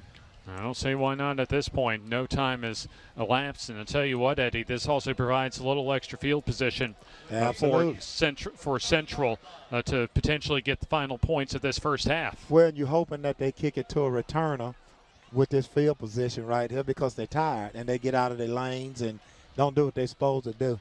And Jake Davis has a pretty good leg to him, so at least from what we saw in his 37-yard field goal in the first quarter, if they can get the Lions can get the football inside the 30, they have a realistic possibility of at least getting 3 before they go to halftime. Well, hopefully this is what you're thinking on the return team. When we return the football, you want to get it at least to the 50 or past it, and you do the rest with a minute 8. There's the end over end kick. That'll be dropped at the 30, but lands to a teammate at about the 28-yard line or so, and a decent return across the 35 to about the 37, maybe the 38-yard line for Cannon Jones. So Jones able to get that loose ball. And so the Lions, pretty good field position with 1 minute to go until halftime. Well, but Oxford actually won that battle because if you look, it's almost at the 39-yard line, so you only got 4 yards past what you would have gotten if you received it from being kicked out of bounds. So first down and 10 for Central Carroll. They mark the football at the 39. Jonas Walton with a couple of touchdowns, one on the ground, one receiving. As Harris loads up and throws down the field, has a receiver and just a little bit out in front of Jake Ivester, incomplete. He had his man beat. I was about to say, Eddie, he sliced between 2 defenders that time. Lawler for Oxford, as well as I think Jalen Robinson, the cornerback. Oxford very lucky that they were not beaten for a huge gainer on that deep post pass. That may be a play that the Lions go back to at some point in the second half. Well, right here now, if you throw another pass and it's incomplete, Oxford, you'll probably see them call timeout to stop the clock to try to get a possession back. Jace Walton in the backfield. And there's a flag on the play right before the snap.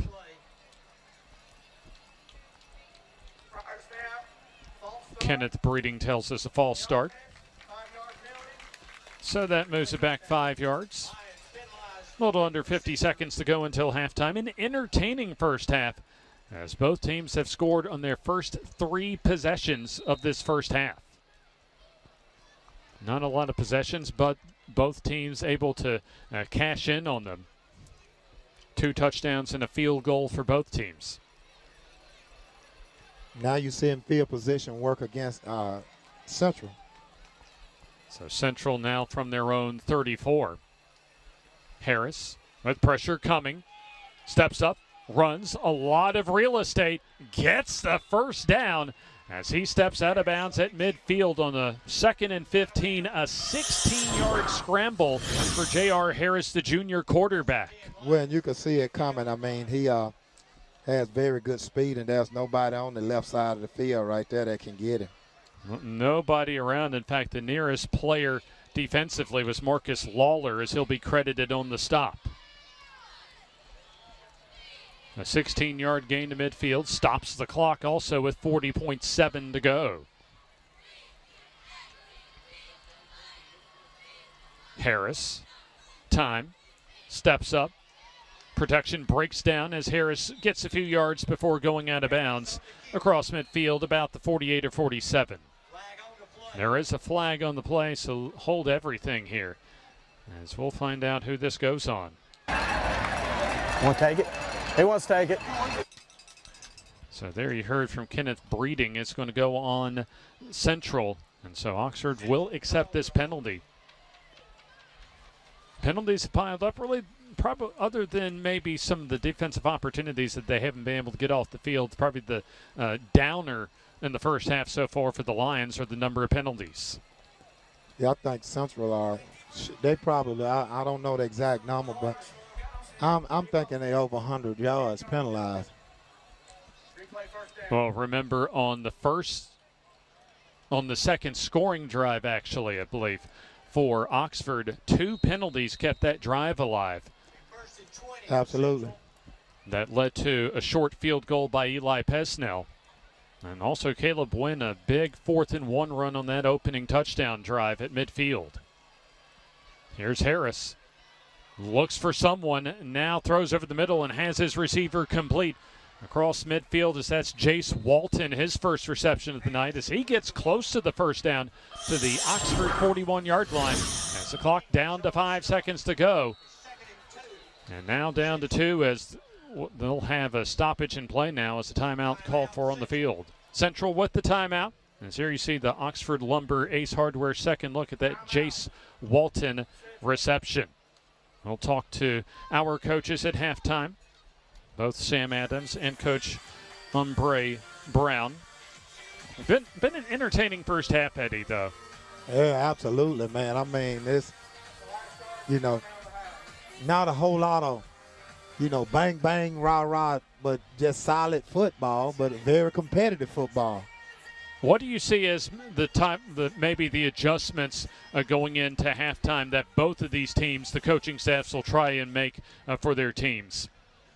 Defensive line of scrimmage, they have to establish that because both offensive lines have basically been dominating. I think even though Oxford hadn't shown it, I think the offensive line has actually blocked a little bit better than Central, and it's just getting stopped. Some kind of way these defenses got to get perked up, 4 seconds to go until halftime. Our Shasta Jones appears will be waiting for Coach Sam Adams after what might be the final play of this opening half as the pressure comes to Harris. Harris steps up, throws for all it's worth toward the end zone, and that is intercepted. Jalen Taylor on the interception as he keeps this game tied at 17 apiece as he'll take a second look at this Taylor into the half INT. Well, that's all you want to do. I mean, no harm right there. You want to throw it to the end zone to give your receivers a chance, and if Oxford was on the other side, hey, I'd make that same pass and give Taylor a chance to go up and get it. Our Shasta Jones in position, waiting for Oxford head coach Sam Adams as the Yellow Jackets make their way to the halftime locker room. A couple of touchdowns on the ground for Caleb Wynn this evening of 22 and a yard out, along with a 24-yard field goal from Eli Pesnell. And then also Jonas Walton for Central Carroll, a couple of touchdowns. And a Jake Davis 37-yard field goal as we're just about ready for Coach Sam Adams with our own Shasta Jones down in the end zone off to our right. Coach Adams, the Yellow Jackets, they've shown up. Wynn has showed up tonight. Taylor showed up, but they've had a few mistakes. But this last play in the end zone where Wynn just capitalized on that, what do we need to see in the second half? Well, we got to be a little more efficient every time we get down there. We took 4 points off the board really twice. We had a false start, we're on the one, and then didn't come up with the ball we got to get. And defensively, we just got to make a play on third down and end some drives. I think we're playing fairly well on both sides. But hopefully our best football is going to be here in the second half. Well, good luck the second half. We'll see you then. Thank you. Send it back to you guys. Thank you, Shasta. Thank you, Coach Sam Adams. We'll go and take our halftime timeout. Knotted up at 17, an outstanding contest so far between Oxford and Central out of Carrollton, Georgia, here on the F&N High School Football Game of the Week.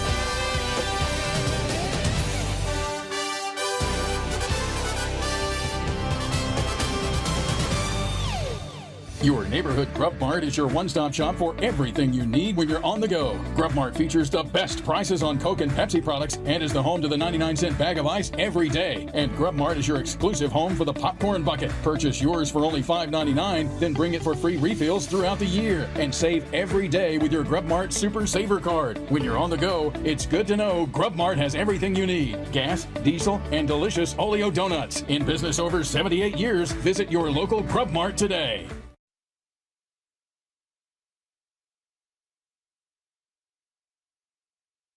Lamar Field here on the campus of Oxford High School as Oxford and Central Carroll knotted up at 17 apiece, as we'll hear from both marching bands, beginning with the Central Carroll Lions marching band.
Your Central Carroll High School marching pride.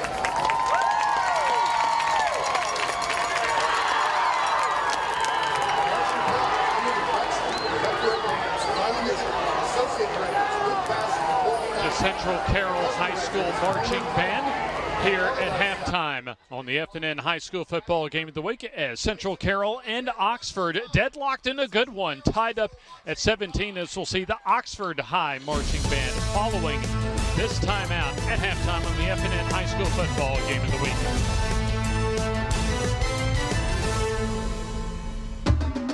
At Farmers and Merchants Bank, we're showing off our school spirit with our newly designed vertical Spirit debit cards. Now, these are customized with your favorite school's logo, and half of every Spirit card purchased goes toward your school. So, show off your colors and support your local school with the F&M Spirit debit card. You can learn more at fnm.bank. Member FDIC.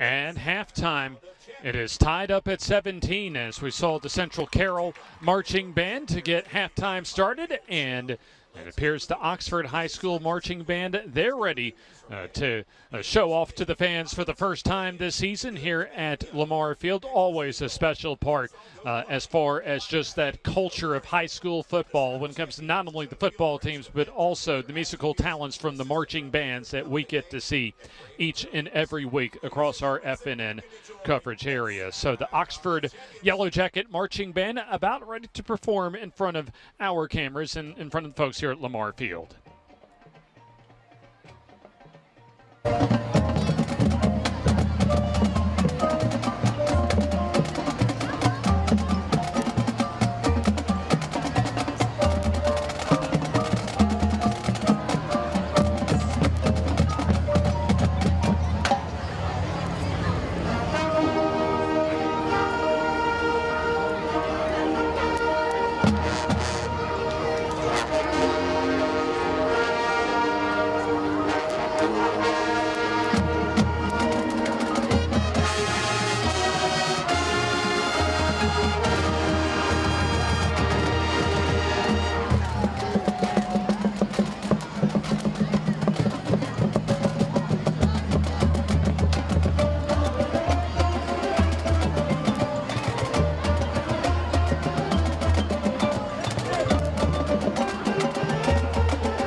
Debut for the Oxford High School Marching Band here at Lamar Field, as an outstanding game so far between the Lions of Central Carroll and the Yellow Jackets of Oxford. Both teams with 17 points on the board, as we'll still hear from right before the kickoff of the third quarter Central's coach Umbre Brown, as we'll take the timeout though.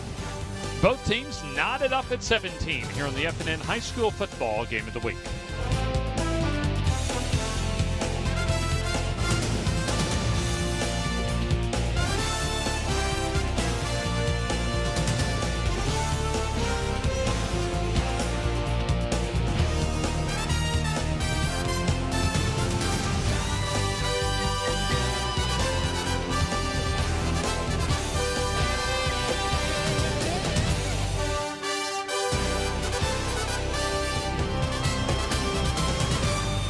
Looking to transform your outdoor space? Look no further than Bama Sheds. As a family-owned and operated business, we understand your needs. That's why we offer no credit check, rent-to-own options. Enjoy free delivery and setup within 35 miles of our 4 convenient locations.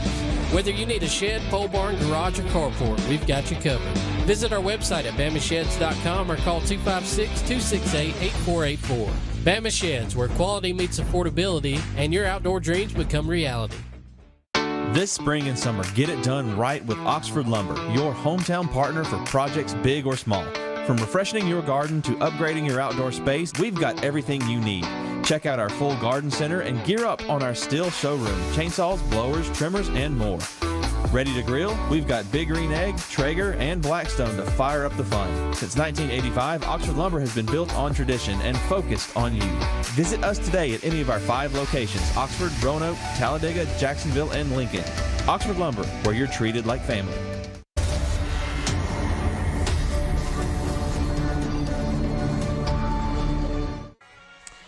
The opening week of the 2025 season across the state of Alabama. James Hardy along with Coach Eddie Bullock, Shasta Jones down on the sideline. We heard from Coach Sam Adams prior to his visit with his team at halftime. We'll hear from Coach Umbre Brown here in just a little bit.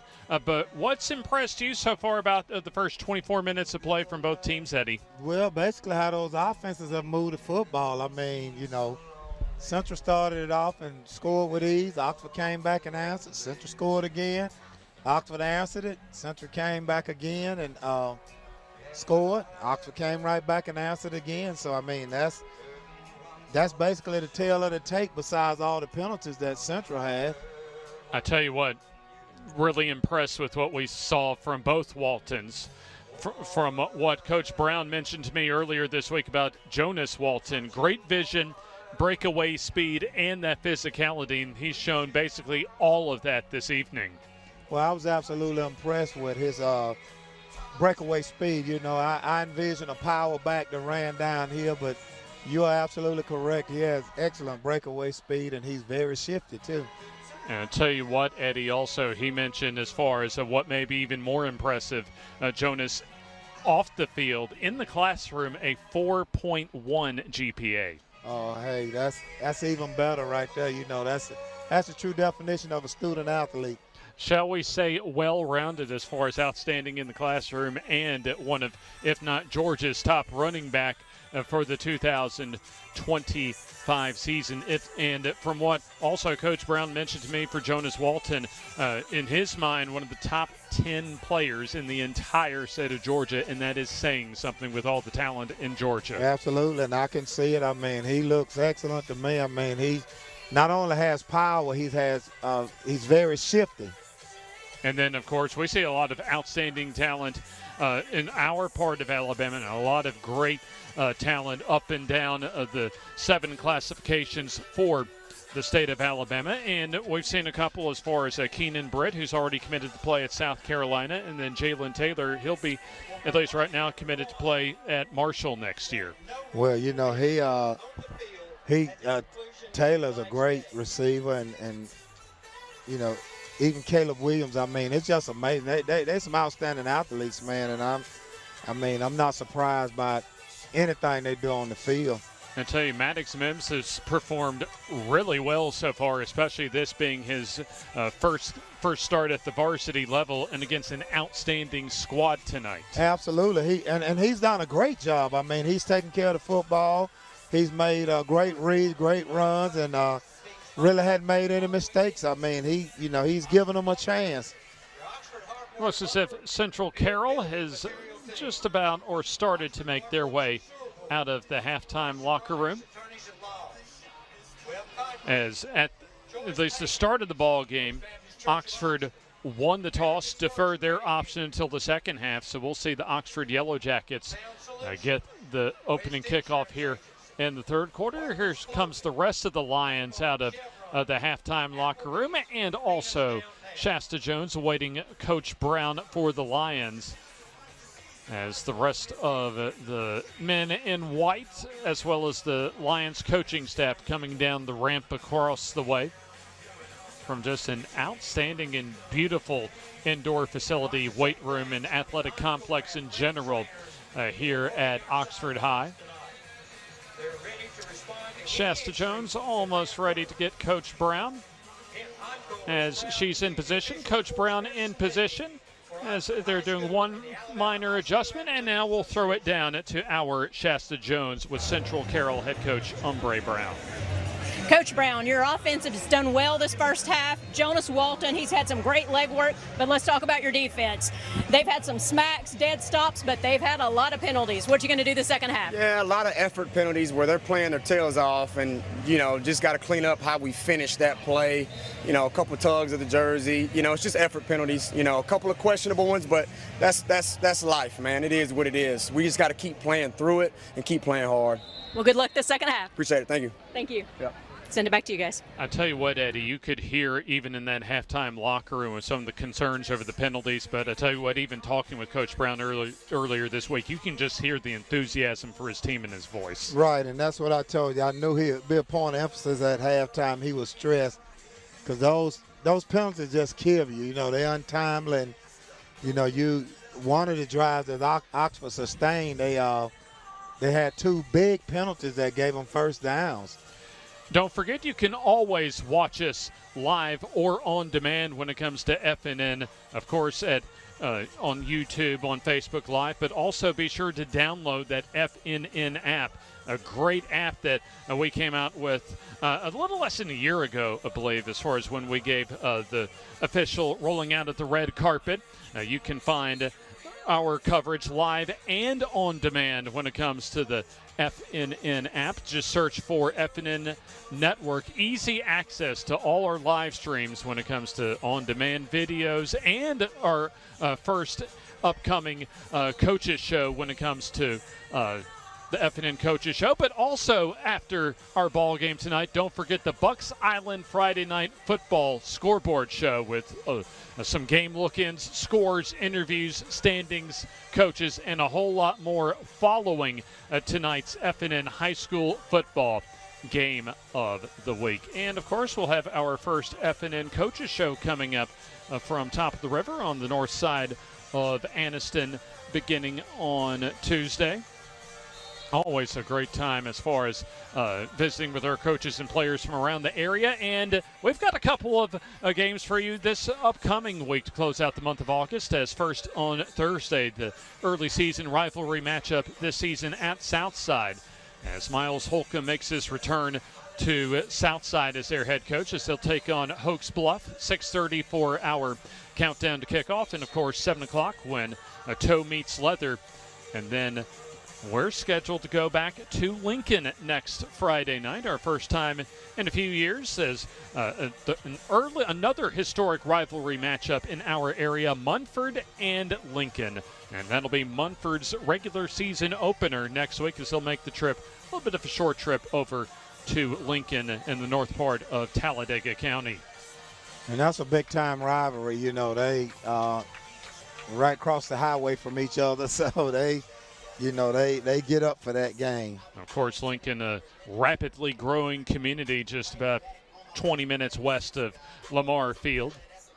Already up to Class 5A. Wouldn't be surprised in a couple in another couple of classifications, if the growth in Lincoln continues, they may be sniffing 6A status before we know it. Absolutely. They just got to get it back on track like they had it back when I was coaching. I mean, when I used to coach against them, it was a big-time rivalry. But right now, Oxford trying to get their first win of the season, and Central Carroll trying to get win number 2 as they were able to take down Spalding 37-0 on the road next week. As the Lions, they'll open up their home schedule against Hiram next Friday night. And then Oxford, it continues to get tough as far as their overall schedule. They have to go to Moody next week for their first road game of the season. Well, that'll be, and this is a good game to prepare them for that game against Moody. It's going to be a tough game. That's a tough place to go in down there. And Moody just a field goal shy last year of being 5A state champions. Jake Gaines, one of the rising up-and-coming coaching stars in our entire state. Absolutely. I imagine we might see Moody before at least the end of our season schedule comes around in November, but still a lot more to go this year, and a lot more action, I imagine, tonight between the Lions and the Yellow Jackets. Central Carroll and Oxford have scored on each of their first 3 possessions as Jake Davis set to kick off. Taylor is deep to receive for the Yellow Jackets. We'll take a look at some scores from around their area from our man Jackson here in just a little bit. First off, we're about ready to start the third quarter. End-over-end kick, as that'll go in and out of the end zone. And let's send it down to Jackson as far as some scores from around our area on the opening night of the season. All right, I have some score updates here. Coosa Christian over Pierce County 7-0 at half. Then we have Oak Grove over Weaver 20-3. Gunnersville 17-0 over Southside entering the third quarter. Sachs 34, Horseshoe Bend 21. Horseshoe Bend started the game off 20-6, and now Sachs has battled back and take the lead here. Hewitt Trussville over Jag 41-0. Central Clay County over Hanley 18-0. Pale City over Pelham 14-7. Clay Chalkville over Hueytown 22-0. Leeds over Mortimer Jordan at the half 28-15. St. Clair County over Jemison 41-7 at the half.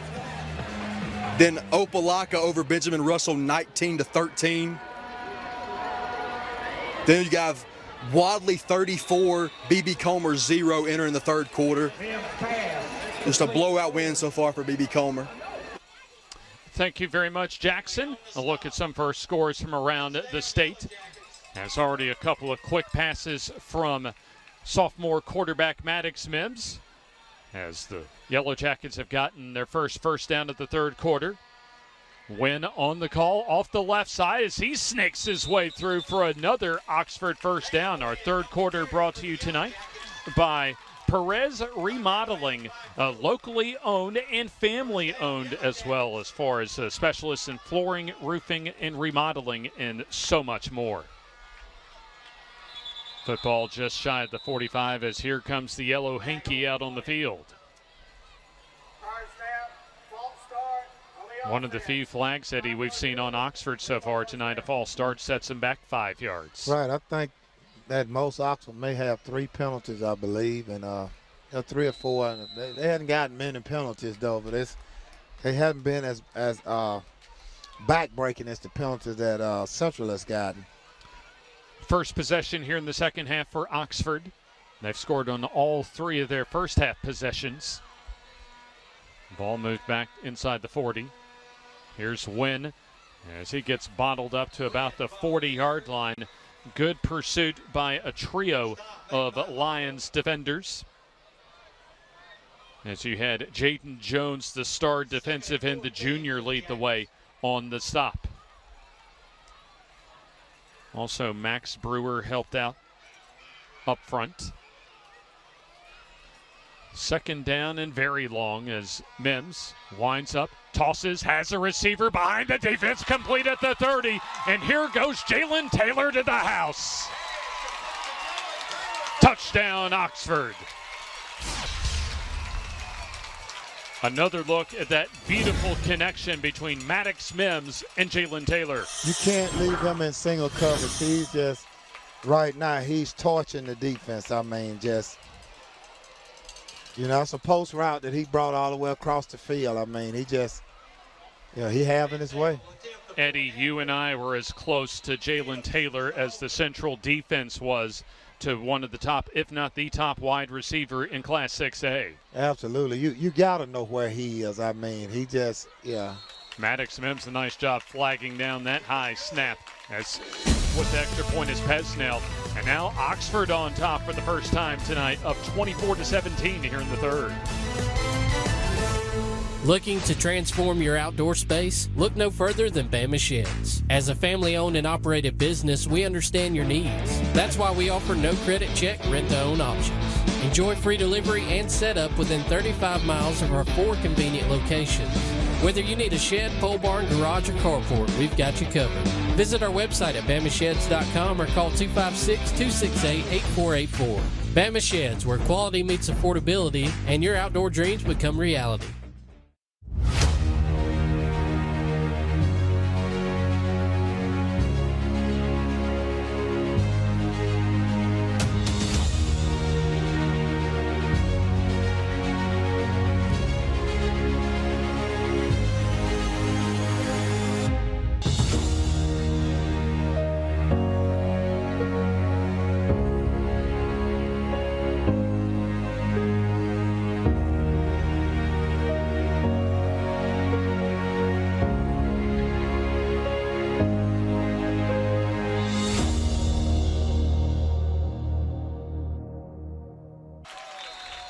The bell ringer Florist kickoff for Oxford.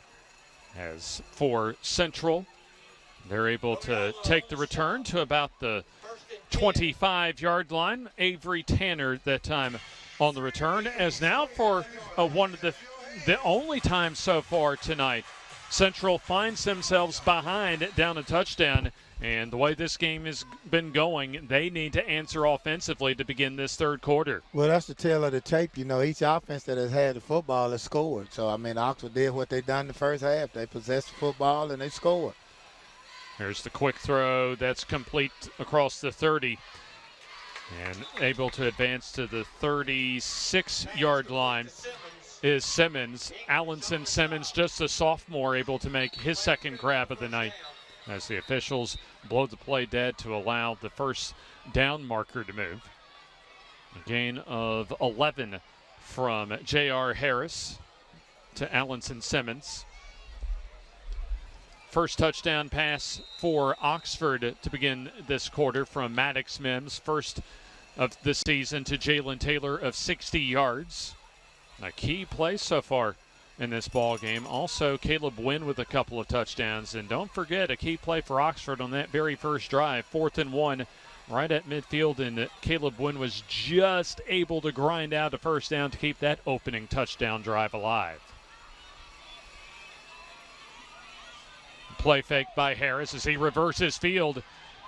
And good open field tackle that time by the Oxford cornerback Jalen Robinson, or else Harris might have been running for a first down. Absolutely. I tell you what, Harris is elusive too, though, man. He got great foot speed. That should have been a sack in the backfield. And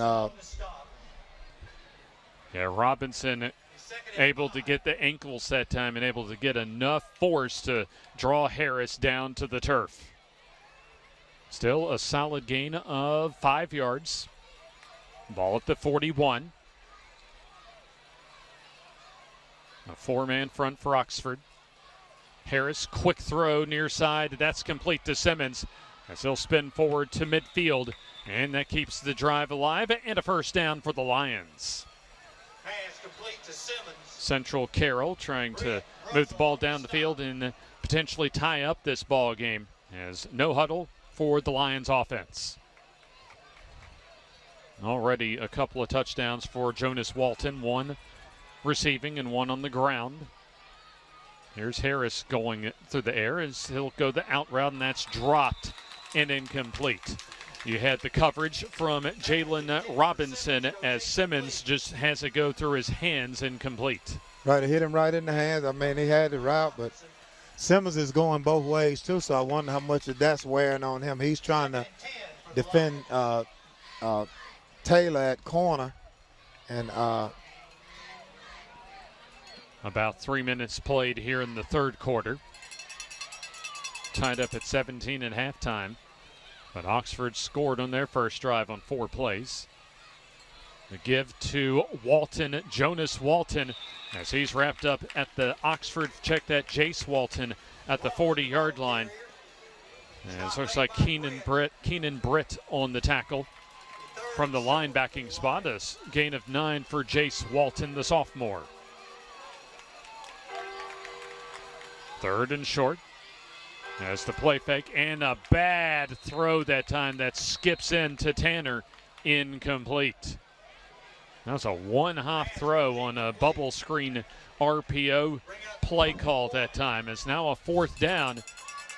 And a big 4th down offensively coming up for Central Carroll. Absolutely, and Oxford been getting a lot of penetration on their offensive line. So, you know, this play right here favors Oxford, and you can see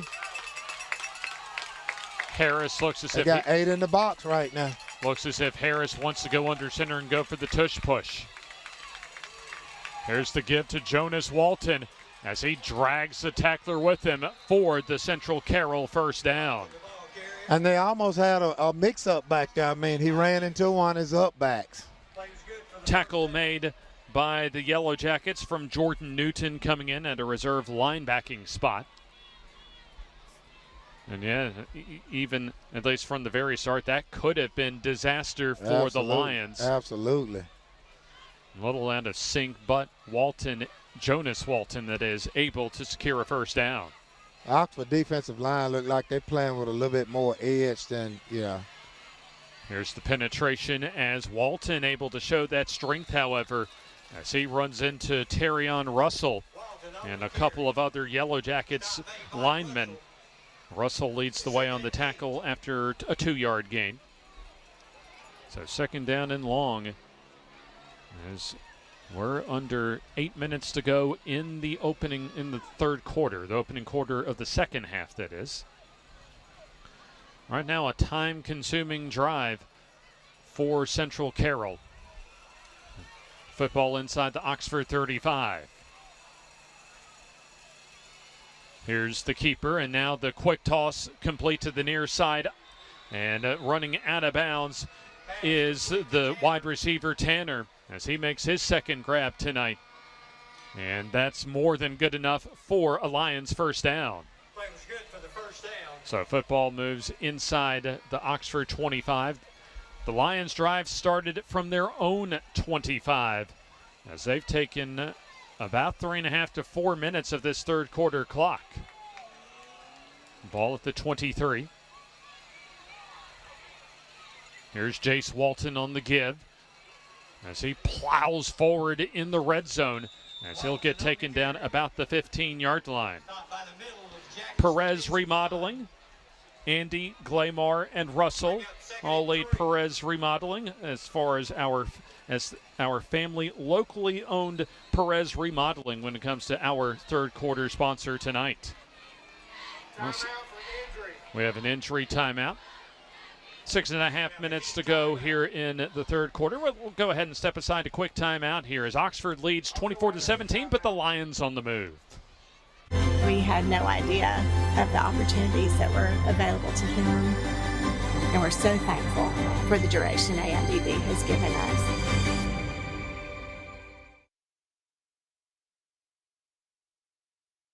This spring and summer, get it done right with Oxford Lumber, your hometown partner for projects big or small. From refreshing your garden to upgrading your outdoor space, we've got everything you need. Check out our full garden center and gear up on our Stihl showroom, chainsaws, blowers, trimmers, and more. Ready to grill? We've got Big Green Egg, Traeger, and Blackstone to fire up the fun. Since 1985, Oxford Lumber has been built on tradition and focused on you. Visit us today at any of our 5 locations: Oxford, Roanoke, Talladega, Jacksonville, and Lincoln. Oxford Lumber, where you're treated like family.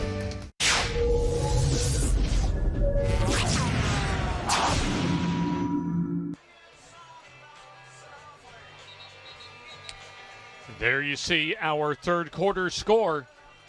6.5 to go here in the third as Oxford leads 24-17 in their 2025 season opener against Central Carroll.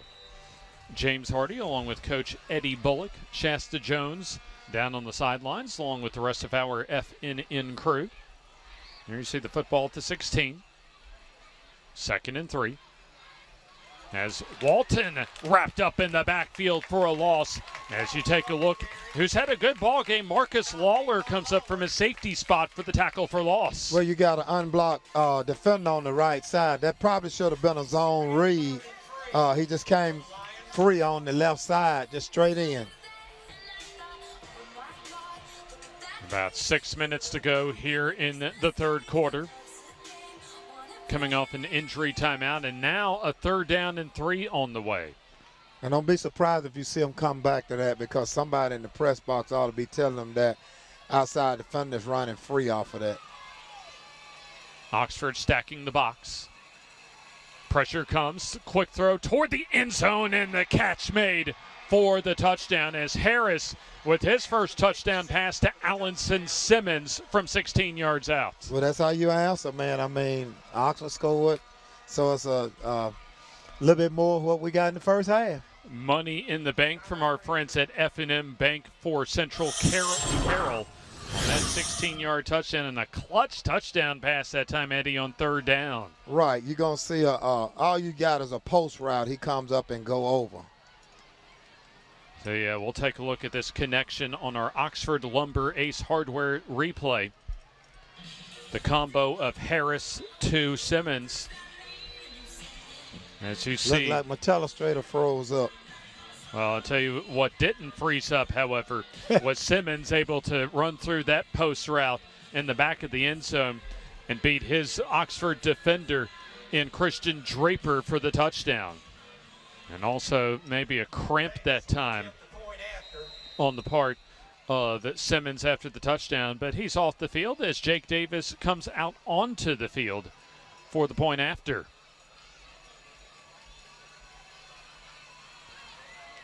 Kick on the way. That is up, and that is good. So all tied up again at 24. 5:31 to go in the third quarter here on the FNN High School Football Game of the Week.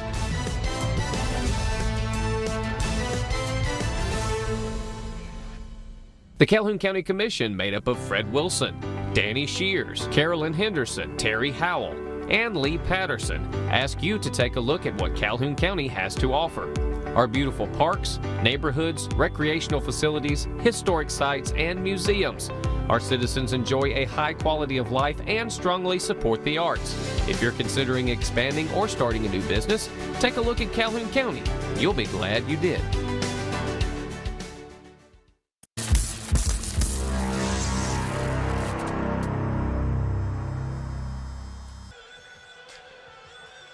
On one of the biggest scenarios so far tonight for the Central Carroll offense, J.R. Harris able to get it done with his arm on 3rd down as he finds Allison Simmons in the back of the end zone from 16 yards out as Central Carroll able to knot it up at 24. There's a short kick, might be an onside kick, in fact, as there's a flag on the play.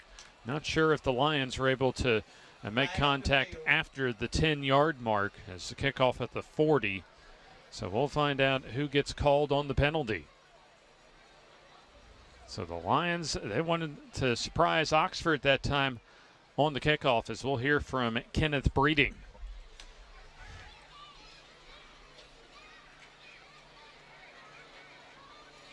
So Breeding having a word with one of his officials as part of this AHSAA crew. Both quarterbacks have played very well so far this evening. There you go. Basically an offside, illegal touching from Central Carroll. So it'll be 1st down for Oxford. As here comes the little Statue of Liberty play to Ford as he turns the corner and just tripped up.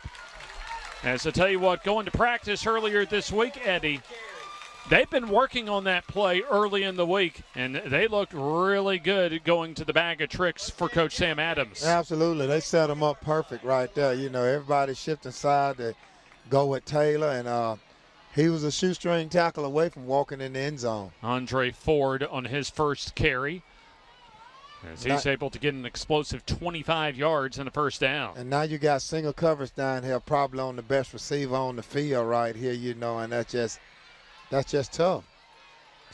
Mims rolls, now tosses, and incomplete, intended for Ford. So both offenses so far have picked up where they left off, as Oxford gets the benefit of great starting field position inside the 50-yard line. Andre Ford with that 25-yard end-around carry. And now for Oxford, they'll have a 2nd and 10 coming up from the Lions 24. Caleb Wynn, a couple of touchdowns. Also, Mims to Taylor to begin the third quarter. As the delay give, Wynn breaks a tackle, gets the first down into the red zone, and taken down. Loose ball. As let's see, I think the official at the near side says that the ground caused the fumble.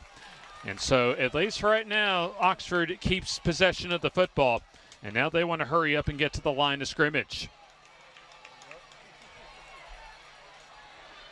So 1st and goal as Wynn up the middle, breaks through and powers in for the touchdown. 3 rushing touchdowns tonight for Caleb Wynn, doing in a tough season opener what a senior needs to do, Eddie. Absolutely, and they just running through them like water. I mean, just. And there you see Wynn just run over Ivester to get into the end zone on the Oxford Lumber second look.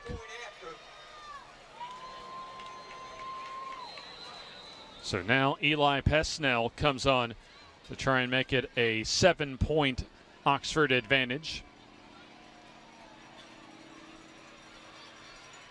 Mims gets it down as there's the kick by Pesnell. Good. 31-24. Oxford on top. 4:40 to go, third quarter. You're watching the F&N High School football game of the week.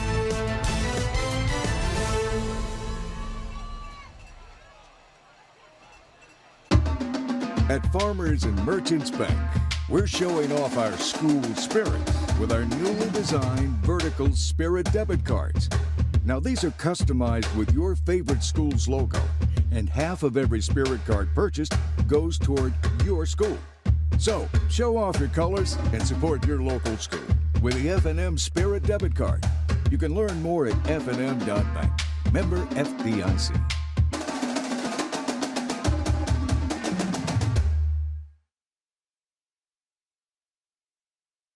Your neighborhood Grub Mart is your one-stop shop for everything you need when you're on the go. Grub Mart features the best prices on Coke and Pepsi products and is the home to the 99-cent bag of ice every day. And Grub Mart is your exclusive home for the popcorn bucket. Purchase yours for only $5.99, then bring it for free refills throughout the year. And save every day with your Grub Mart Super Saver card. When you're on the go, it's good to know Grub Mart has everything you need. Gas, diesel, and delicious Oleo donuts. In business over 78 years, visit your local Grub Mart today. Central has the football after another bell ringer Florist kickoff here at Lamar Field, as that Pesnell kickoff was a fair catch by one of the Lions' up men. So Central will have the football from their own 34-yard line, and Caleb Wynn, he's probably played the best game, at least that we've seen as far as the last couple of years that we've been able to come and see some Oxford football. Absolutely, and I think, momentum right now is on Oxford's side. You know, they scoring a little bit easier than Central did in the first half. You know, they 3 or 4 plays and they in the end zone, whereas Central had to put together methodical drives, so that, you know, the momentum is kind of favoring. Here's Harris. He wants to go for the deep out route, and a great throw and catch complete to Jones for the first down. It's a great throw right there. It's a deep out right there. In rhythm to Cannon Jones in front of Lawler at midfield. Good for the first down. That was We've seen a couple of back-to-back outstanding deep throws from J.R. Harris, one for a touchdown and that time for a 16-yard first down gain. There's the play action rather, and a good throw again as the catch made by Ivester looks like into Oxford territory around the 35-yard line. Jake Ivester, his second catch of the night, as the nose of the football at the 35 after a 15-yard first down completion. Looks as if now Eddie, J.R. Harris just getting warmed up. Well, they're keying on Jonas right now. They're keying on him, and, he is opening up the back end for him, Here's a quick throw complete to the far side. Simmons, who's had a big night receiving-wise and might have been a face mask, as you had Lawler and a couple of others, including Christian Draper, around the ball for Oxford. However, Kenneth Breeding's had a busy night, as we'll find out who gets the receiving end of this yellow hanky. Right, it's either face mask or horse collar one. It looked like he grabbed him up around the shoulder pad. A good crowd tonight here at Lamar Field to open up the season. Kenneth Breeding will give us the official word. Downfield on the offense. Also, we have a 5-yard face mask on the defense. That penalty offsets. Play first down. So now, when talking with Coach Brown earlier this week, he mentioned in their season opener they had a low number of penalties at Spalding. Been a few more penalties for his team tonight, including that ineligible man downfield. It's been quite a few for him, I think Oxford is winning the penalty battle. And, of course, that's always a key. A team to make less penalties usually come out on top. An even trade-off as far as that offsetting penalty. There's the penetration by Oxford's defensive lineman in Josh Stack, as he's able to disrupt that running play by the Lions and force it back maybe to the line of scrimmage, if not a loss of about a half yard. Tell you, Stack came right off the ball that time, able to get in the backfield and force a no-gain scenario.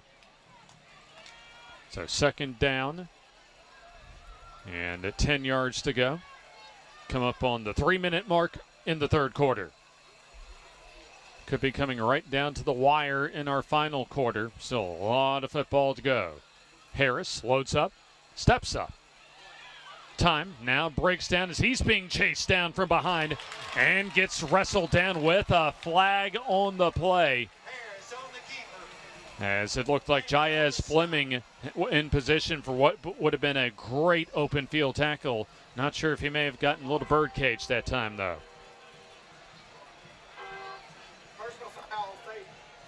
Oh, man, that's going to be a killer penalty for Oxford off of that face mask. Absolutely. That's sort of what happened to personal foul, face mask on the defense, 15-yard penalty, first down. That's what happened to Central earlier, to sustain a drive.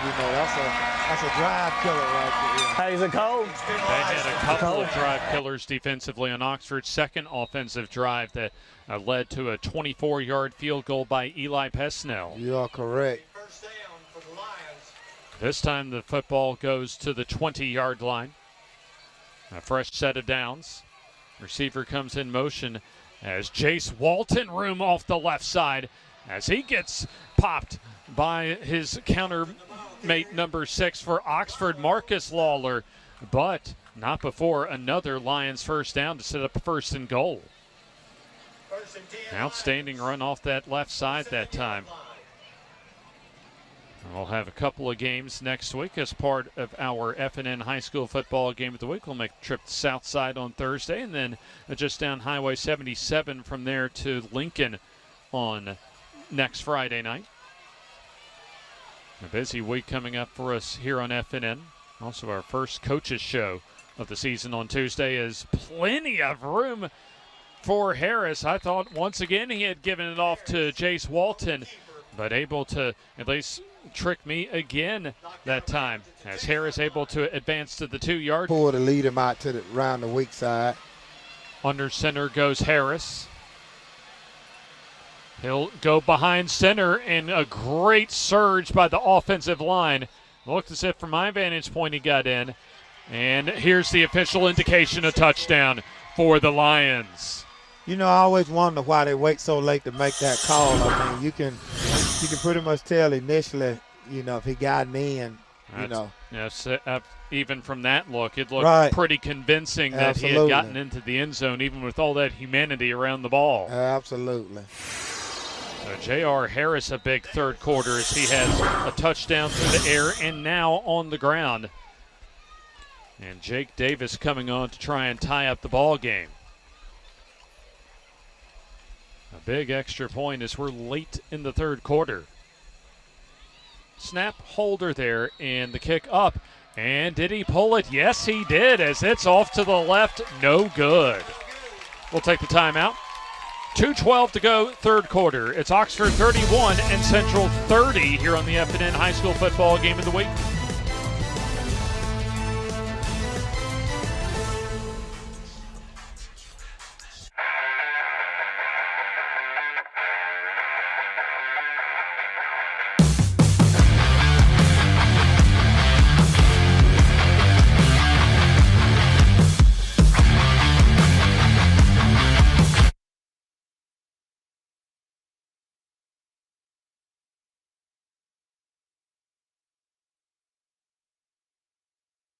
The season opener for Oxford here in 2025 and the second game of the season for Central Carroll out of Carrollton, Georgia. And an outstanding ball game so far between these two teams, as it's been back and forth between both offenses the entire night. James Hardy along with Coach Eddie Bullock. Shasta Jones on the sidelines. We've heard from Jackson, our man down on the sidelines, as well as far as our scores from across the state here on the opening week of the 2025 Alabama High School Athletic Association football season. Of course, the road again to the Magic City this year, but soon enough also the road down to Mobile as far as that Super 7. That was announced earlier this season as far as Birmingham and Mobile basically trading host sites as far as that Super 7 state championship. Before the kickoff, a flag on the play. Bellringer Flores a lot bringing us bringing us a ton of kickoffs so far this evening. I imagine we won't be done hearing from our friends at Bellringer Florist this evening. 5-yard penalty, re-kick. And both teams, especially on a muggy evening, but for August standards, a comfortable evening, they'll still need a lot of those 99-cent bags of ice from our friends at the Grub Mart. And of course, there's the Bell Ringer, as far as some outstanding floral services that they provide in our area of Alabama. And pretty much as far as the Bell Ringer, they will serve you anytime, anywhere, any place. And they present our kickoffs tonight. Our second F&N high school football game of the week this season. They're down in Talladega last week for ASD and Jacksonville Christian for their season opener, as there's the short kickoff. Lands at the 30, a loose ball, anybody's ball, as Oxford able to come out with it, however, thankfully for the Yellow Jackets. Dandre Williams able to secure the loose ball. So almost turned into disaster that time for Oxford as they cling to a 1-point advantage thanks to a missed extra point from Jake Davis. J.R. Harris with a couple of touchdowns, a 16-yard touchdown pass, and a 2-yard quarterback sneak here in the third quarter. Maddox Mims back out in the shotgun. The give to Wynn as he'll plow underneath his defenders across the 30 to about the 33-yard line. A modest, or actually a little more than that, a good 5-yard gain actually. They started at the 28-yard line as far as the original line of scrimmage. So a 2nd and 5. Mims rolls, looks downfield, avoids one defender, now cuts it up and gets hit hard across the 35, and that was a wallop that time from one of the linebackers for the Lions. Number 55, Walker Britt, lays a little bit of the wood that time on Maddox Mims. He hurt, man. He took a hard shot. Oh, man, you could even tell from up here that was quite a shot that Maddox Mims took. Yeah, it was a blindside shot. I mean, he didn't see that guy. He never gave up pursuit. It was a legal hit. He just never seen it coming from the backside. An injury timeout on the field will take it with them with 1:19 to go third quarter, and Oxford up by 1.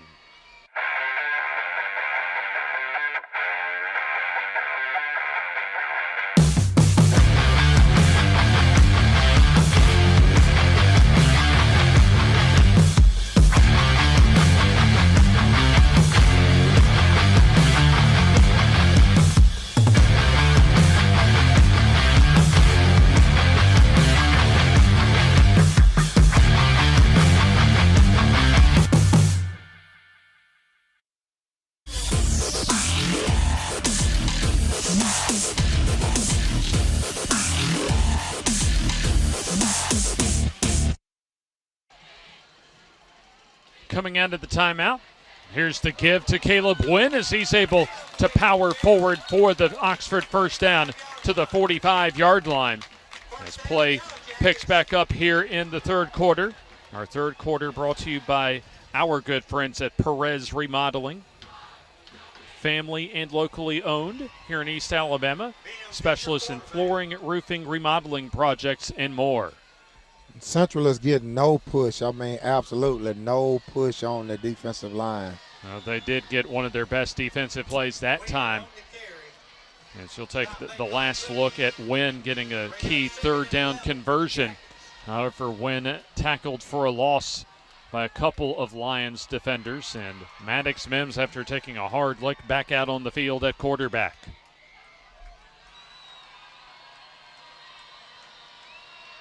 Play fake as pressure comes, and Mims just has to get unloaded with a flag on the play.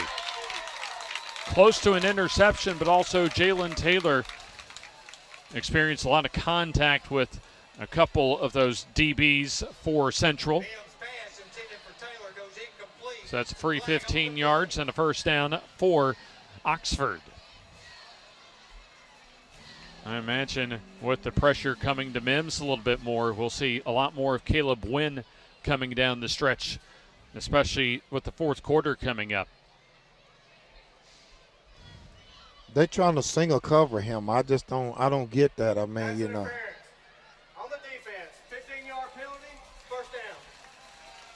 I know that Central's going to see a lot of great wide receivers in their region schedule in Class 4A Region 3 in Georgia, but Jalen Taylor might be the best receiver they see all season long, but give credit to their D. A great surge that time as they push Wynn out of bounds for a pretty big loss. Take a look at who came up with that outstanding surge, because you had 4 or 5 white shirts around the football, including Tyler Rochester from the dog position. That lost 7 yards on the play. Clock stopped at just under 10 seconds to go in the quarter. Well, you got him single covered again, so I don't, you know. You got a safety over the top of the two twin receivers, but there's no way I would lead the best receiver on the field in one-on-one coverage. Play clock under 5 as there's a flag on the play.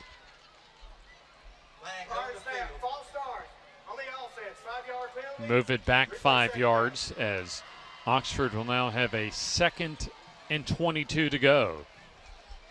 Well, you remember last time they ran a deep post route, brought him all the way across the field, bought time, and he walked in the end zone. So that was a 60-yard touchdown pass to open up the scoring here in the third quarter. Absolutely, absolutely. So, I mean, hey, there's nothing for them to pick up a first down. And then it's second down. They don't have to get it all right here.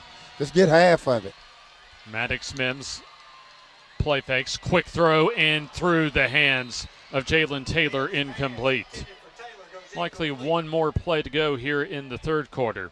Absolutely. And what should be a tight and nail-biting fourth quarter for both of these teams coming up.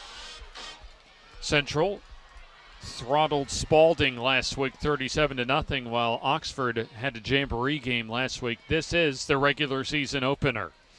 And again, I hate to be critical, but I mean, you got to put somebody over the top of this kid, man. He's Here's Mims, winds up, wants to go over the middle, into traffic, and a lick that time over the middle as an Oxford receiver down as flags come in on the play for targeting.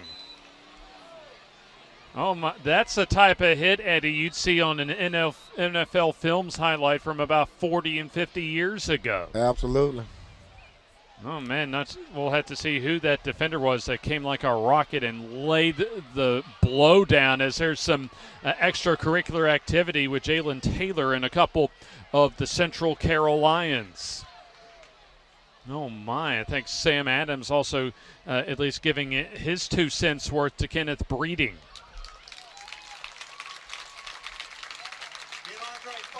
Andre Ford, the receiving end of that hard hit. As you had a couple of flags that came out immediately after the hit. You had a cornerback as also a safety that came up and delivered the blow on Andre Ford. Now the clock has gone to 0, so the penalty will end the third quarter here, as we'll hear from Kenneth Breeding. We have untimed down. So there you hear we'll have one more untimed down following. We're going to have one untimed down. Coach Adams, one untimed down.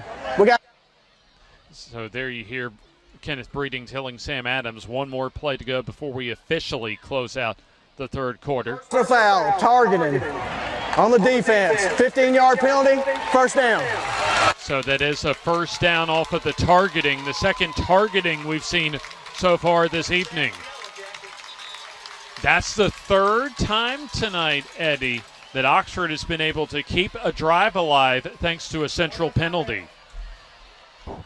So one more down to go, an untimed down, as we've played all 12 of the minutes allotted in the third quarter.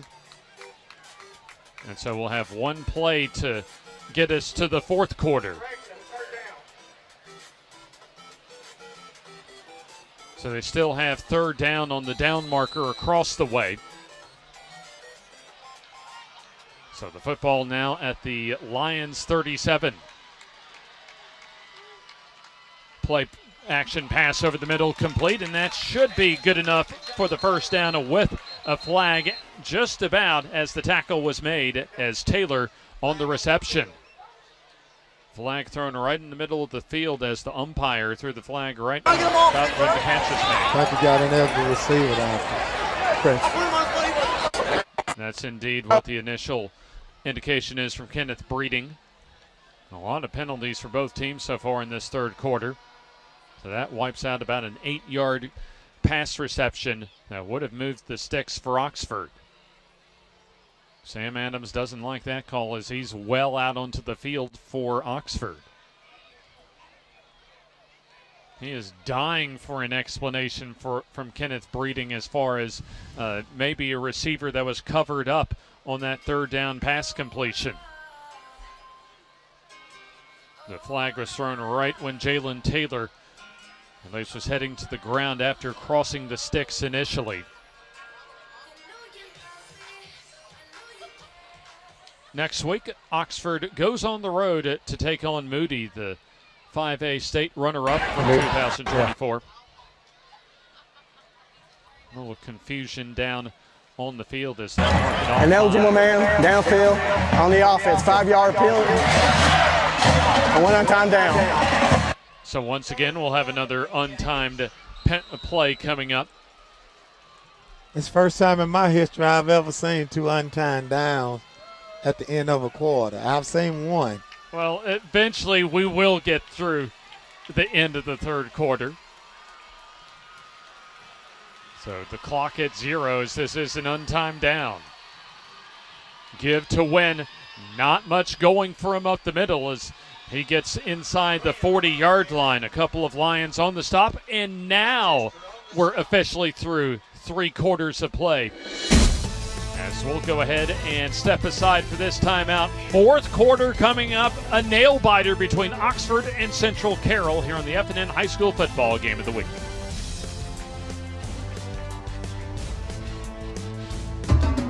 At Farmers and Merchants Bank, we're showing off our school spirit with our newly designed vertical Spirit debit cards. Now these are customized with your favorite school's logo, and half of every Spirit card purchased goes toward your school. So, show off your colors and support your local school with the F&M Spirit debit card. You can learn more at fnm.bank. Member FDIC.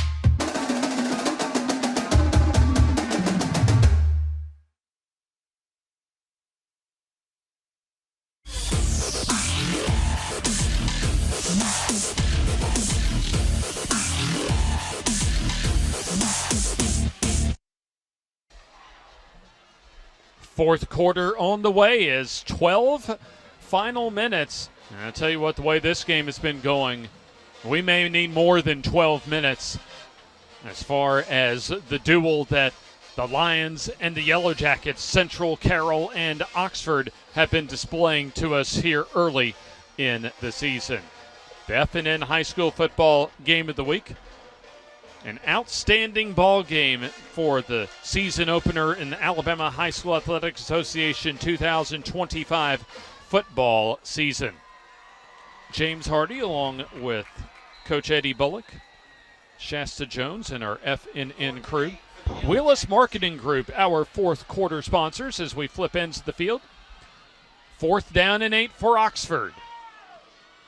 On the roll, Mims stops, tosses down the field in the coverage, and is that caught? If it's caught in inbounds, that's a first down, and it is for Jalen Taylor. Let's take another look from Oxford Lumber Ace Hardware on this outstanding, just almost miraculous effort from Jalen Taylor. Take a look at those toes, Eddie. Oh, man, able to hold on to the ball at the 18 and keep those feet in bounds. Well, you only have to get 1 down in high school. You don't have to get 2 down. But an NFL catch that time for the Marshall commit. Mims under pressure and throws over the middle, and it dropped and incomplete. Pass intended for, looks like, one of the backup receivers, actually, for the Yellow Jackets in Ashton Clark. And that's actually a dangerous pass right there because you can't throw high in the middle, and you can't bobble the ball in the middle. 9 times out of 10, those come up as interceptions. 2nd down and 10. A 4-man front. Also looks like 7, maybe 8 in the box for the Lions D. Give goes to Wynn. Finds some running room up the middle as he breaks through close to, and I think he got his Oxford first down. That's just inside zone right there. They blasted him in the middle. That nose guard is not getting any push. They doubling the nose guard up to the back, and that's an automatic 7 yard. And before they could get the snap off, a couple of Lions were trying to get off the field, and so the officials stop play. Also, the chains had not been set. And here comes a timeout on the field for Central. We'll take the timeout with them. Just underway, 4th quarter, Oxford 31 and Central Carroll 30. Looking to transform your outdoor space? Look no further than Bama Sheds. As a family-owned and operated business, we understand your needs. That's why we offer no credit check, rent-to-own options. Enjoy free delivery and setup within 35 miles of our 4 convenient locations. Whether you need a shed, pole barn, garage, or carport, we've got you covered. Visit our website at BamaSheds.com or call 256-268-8484. Bama Sheds, where quality meets affordability and your outdoor dreams become reality.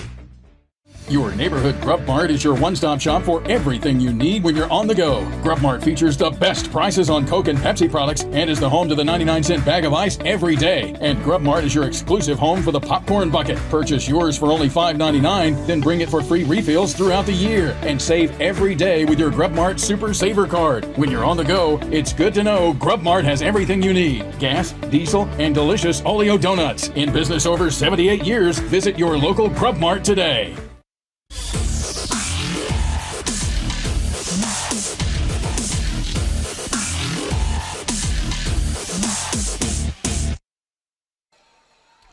A first down and goal carry for Caleb Wynn as he snakes his way to the 4-yard line.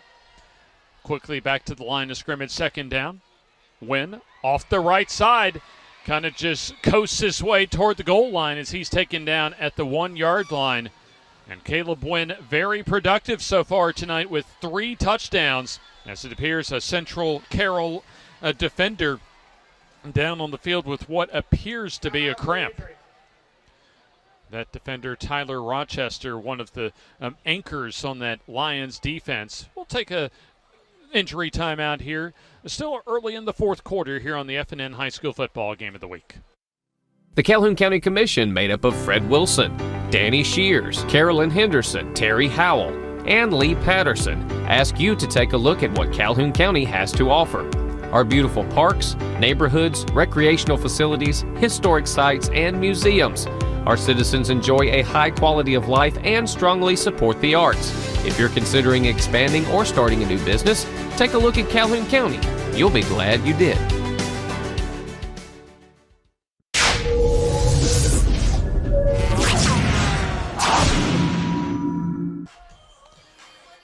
The Central trainers still taking a look at Tyler Rochester, who's just getting up off during this injury timeout.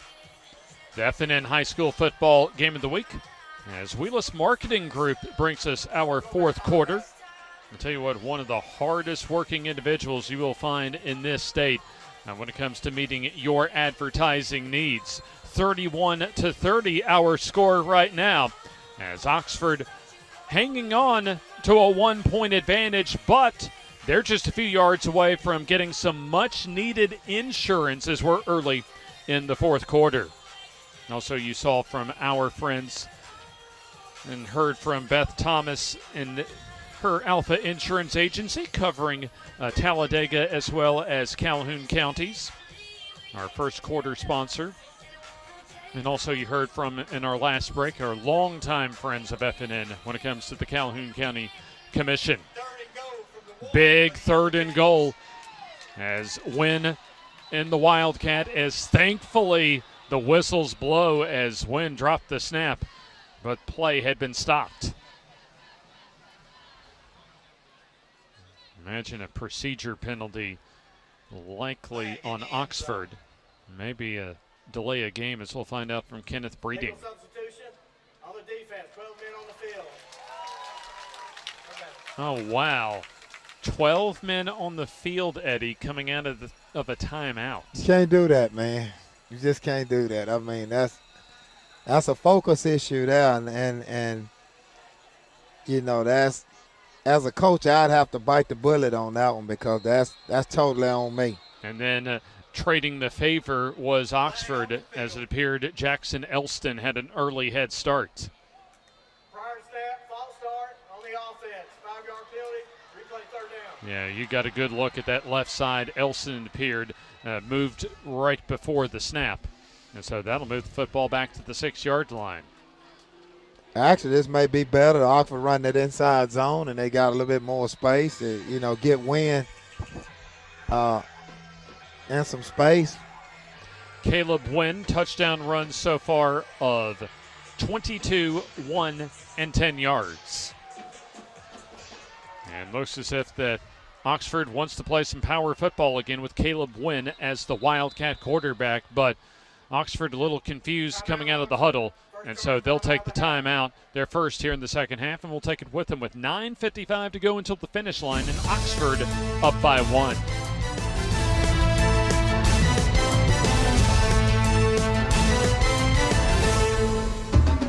At Farmers and Merchants Bank, we're showing off our school spirit with our newly designed vertical Spirit debit cards. Now, these are customized with your favorite school's logo, and half of every Spirit card purchased goes toward your school. So, show off your colors and support your local school with the F&M Spirit debit card. You can learn more at fnm.bank. Member FDIC.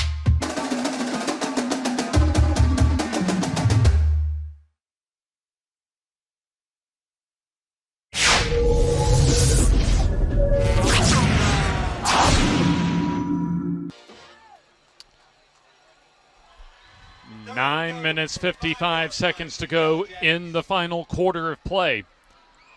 Oxford up by 1 as they have a 3rd and goal from the central 6-yard line. They outnumbered on the edge up there. If you look on the left side, they outnumbered on the top. And they'll go to play right there. Mims on the roll, throws to the end zone and has a wide open Ford for the touchdown. A little celebration in the end zone as there comes the flag. But well after that touchdown reception of 6 yards from Andre Ford. Looks as if a pick play that time, and Ford all alone in the end zone. No one in the area code of Andre Ford. Not sure if there's a penalty flag on the play, too, as far as prior to the touchdown from Oxford Lumber on that second look. He also had some good moves from Andre Ford in the end zone. Also caught the attention of the people in zebras. Well, you have to tone it down. I understand them celebrating, but I'm just old school in a situation like that. Hey, let's win the football game and we can dance after the game. You know, at the after party. But you when you get a penalty, man, that shows a lack of discipline. Oh, man, I wonder what type of dance that Oxford, or at least Mr. Ford, but more so for Central, they'll be doing after On the offense, 15-yard penalty. probably more of a blues dance for the Oxford offense because that touchdown wiped off. Oh, and throw in that 15-yard unsportsmanlike for good measure. So that's a 20-yard penalty. That will be a teaching moment, I assume, for Sam Adams come Monday. Absolutely. You got 5 for ineligible receiver, 15 for unsportsmanlike, and so not. So they'll spot the football all the way back at the 25-yard line. Now what you do if you get a stop right here, they got to kick a field goal. And if they don't score the field goal, you know, Oxford may be in trouble. It's just a 1-point lead as here comes Mims. And before that, the whistles blow to stop play. Central. So Central calls the timeout. They're down to 1 timeout remaining with 9:46 to go, and we're going to keep it here. I tell you what, those were a couple of killer penalties as we've already talked about, and I know that Andre Ford was excited to get his first touchdown in a what he thought was, I should say, his first touchdown in a varsity uniform. But unfortunately, it's going to be a little teaching moment for him as we'll send it down to our own Shasta Jones for some more insights as far as our players on the field tonight.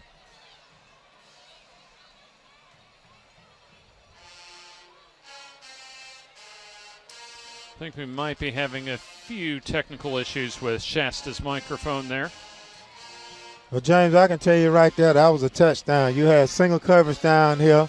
He blew by the cornerback, and he was going to stand in the end zone and catch it. He had to call timeout. But if they come out of that timeout and you single cover Taylor, then I just don't know what to say.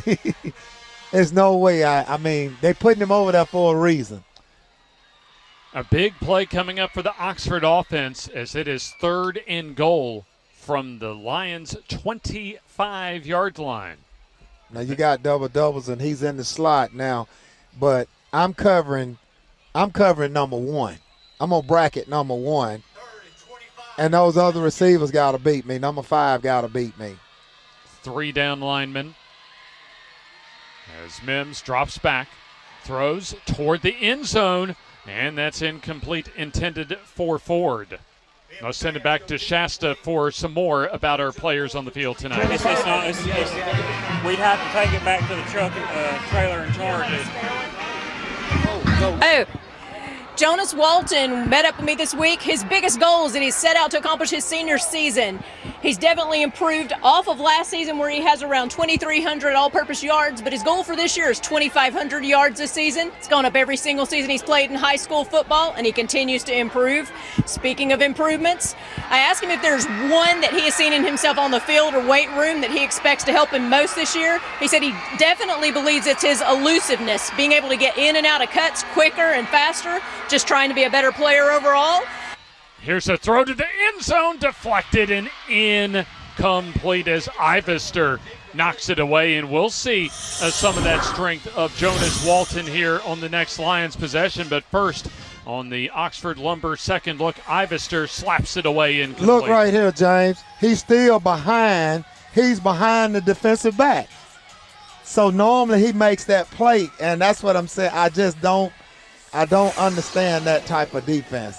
But Ivester just has enough pops in that defensive backfield to be able to slap it away incomplete. Now, if I'm the coach, even though he made that play, I'm on the sideline going bananas because you just don't let a player like Taylor get behind you. You just don't let him get behind you. 9:33 to go in the ball game. First down and 10 for J.R. Harris and the Central offense. Give it goes to Walton as he'll tumble over for maybe about a yard or two.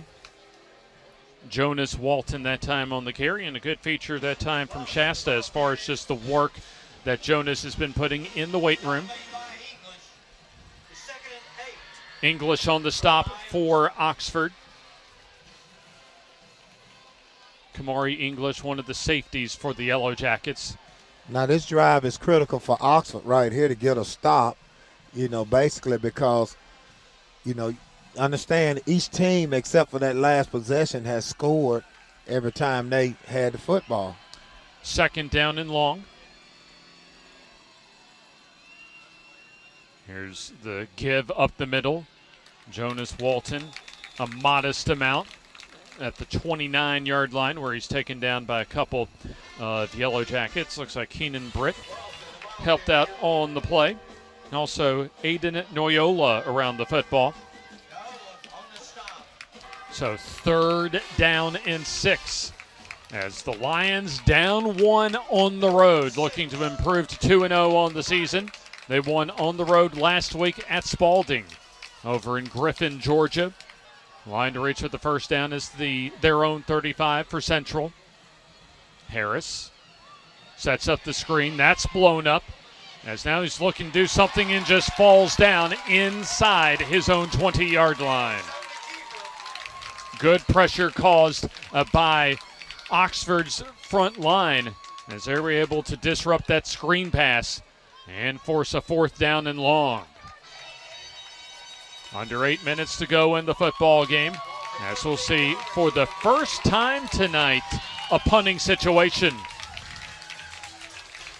Jake Davis, also the team's place kicker, will come in to punt as Jalen Taylor back to receive.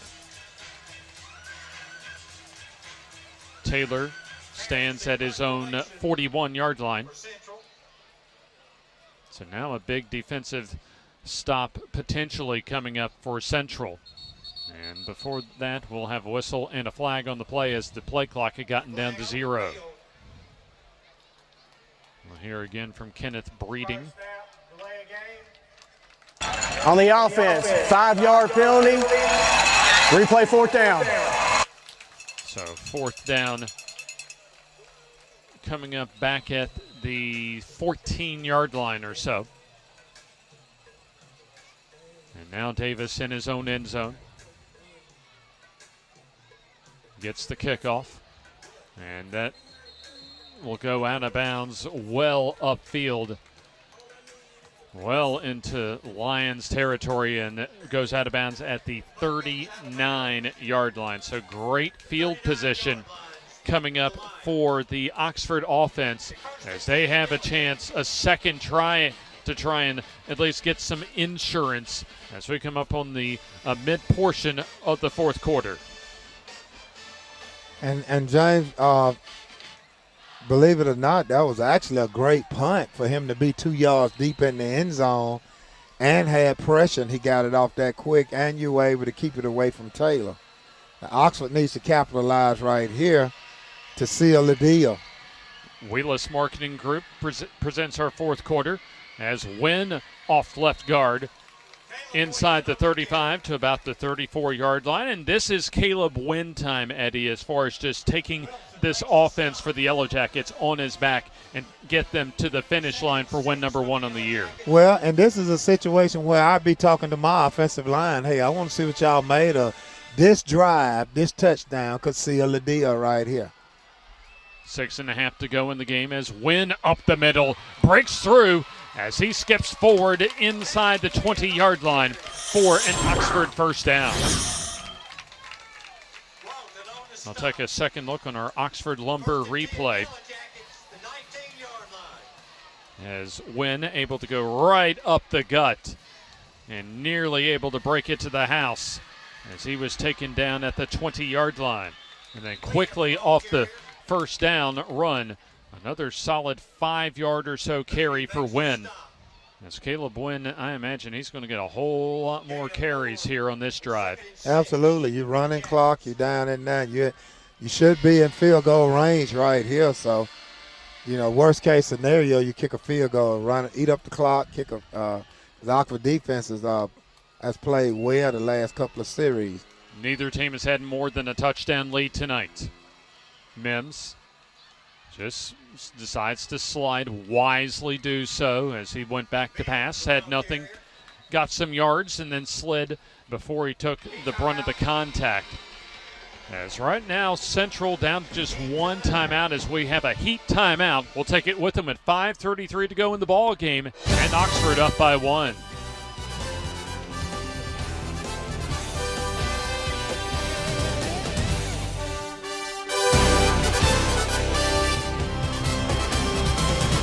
It's game day, and from all of us at Bucks Island, From the Loft Tackle Store, from the team in service, From the team in parts, From the sales team, from the Bucks Island family, good luck and go get 'em, boys.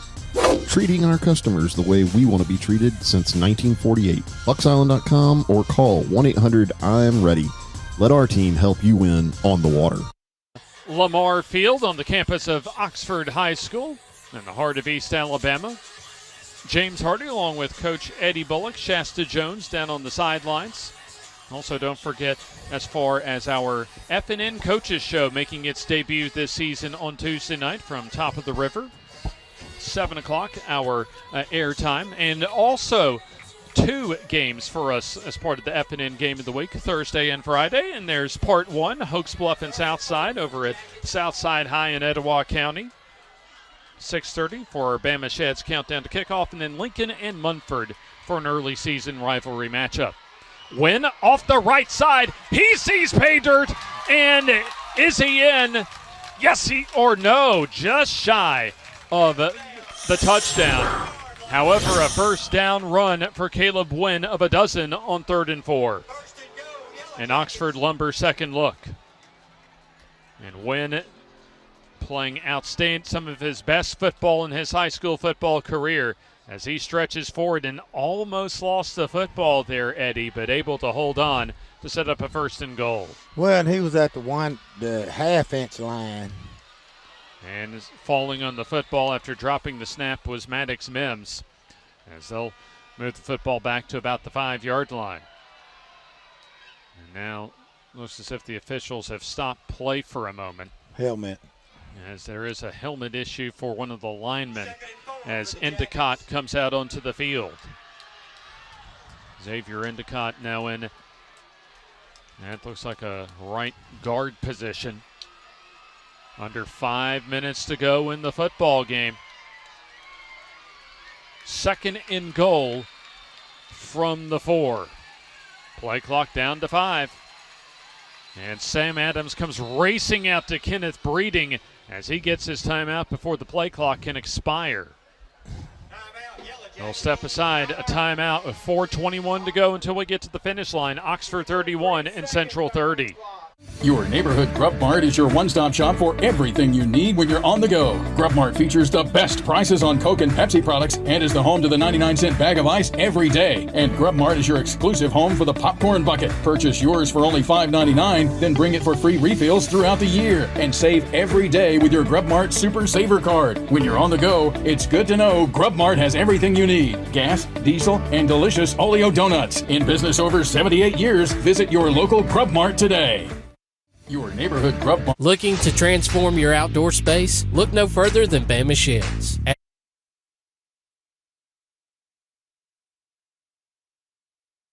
4 minutes, 24 seconds left in the ball game. A 1-point lead for Oxford as they've been able to hold on to that 1-point lead throughout this fourth quarter. And they're trying to provide some much-needed insurance. Wheelus Marketing Group, LLC, and WheelusMarketingGroup.com presents us our fourth quarter. Oxford getting their 2025 season off the ground. Ford in motion on the 2nd and goal. As Wynn bottled up as Central ready for it on that running play as you had 3, maybe 4 different Central defenders, including Tyson Rochester on the stop. Tyson and Tyler Rochester, those anchors defensively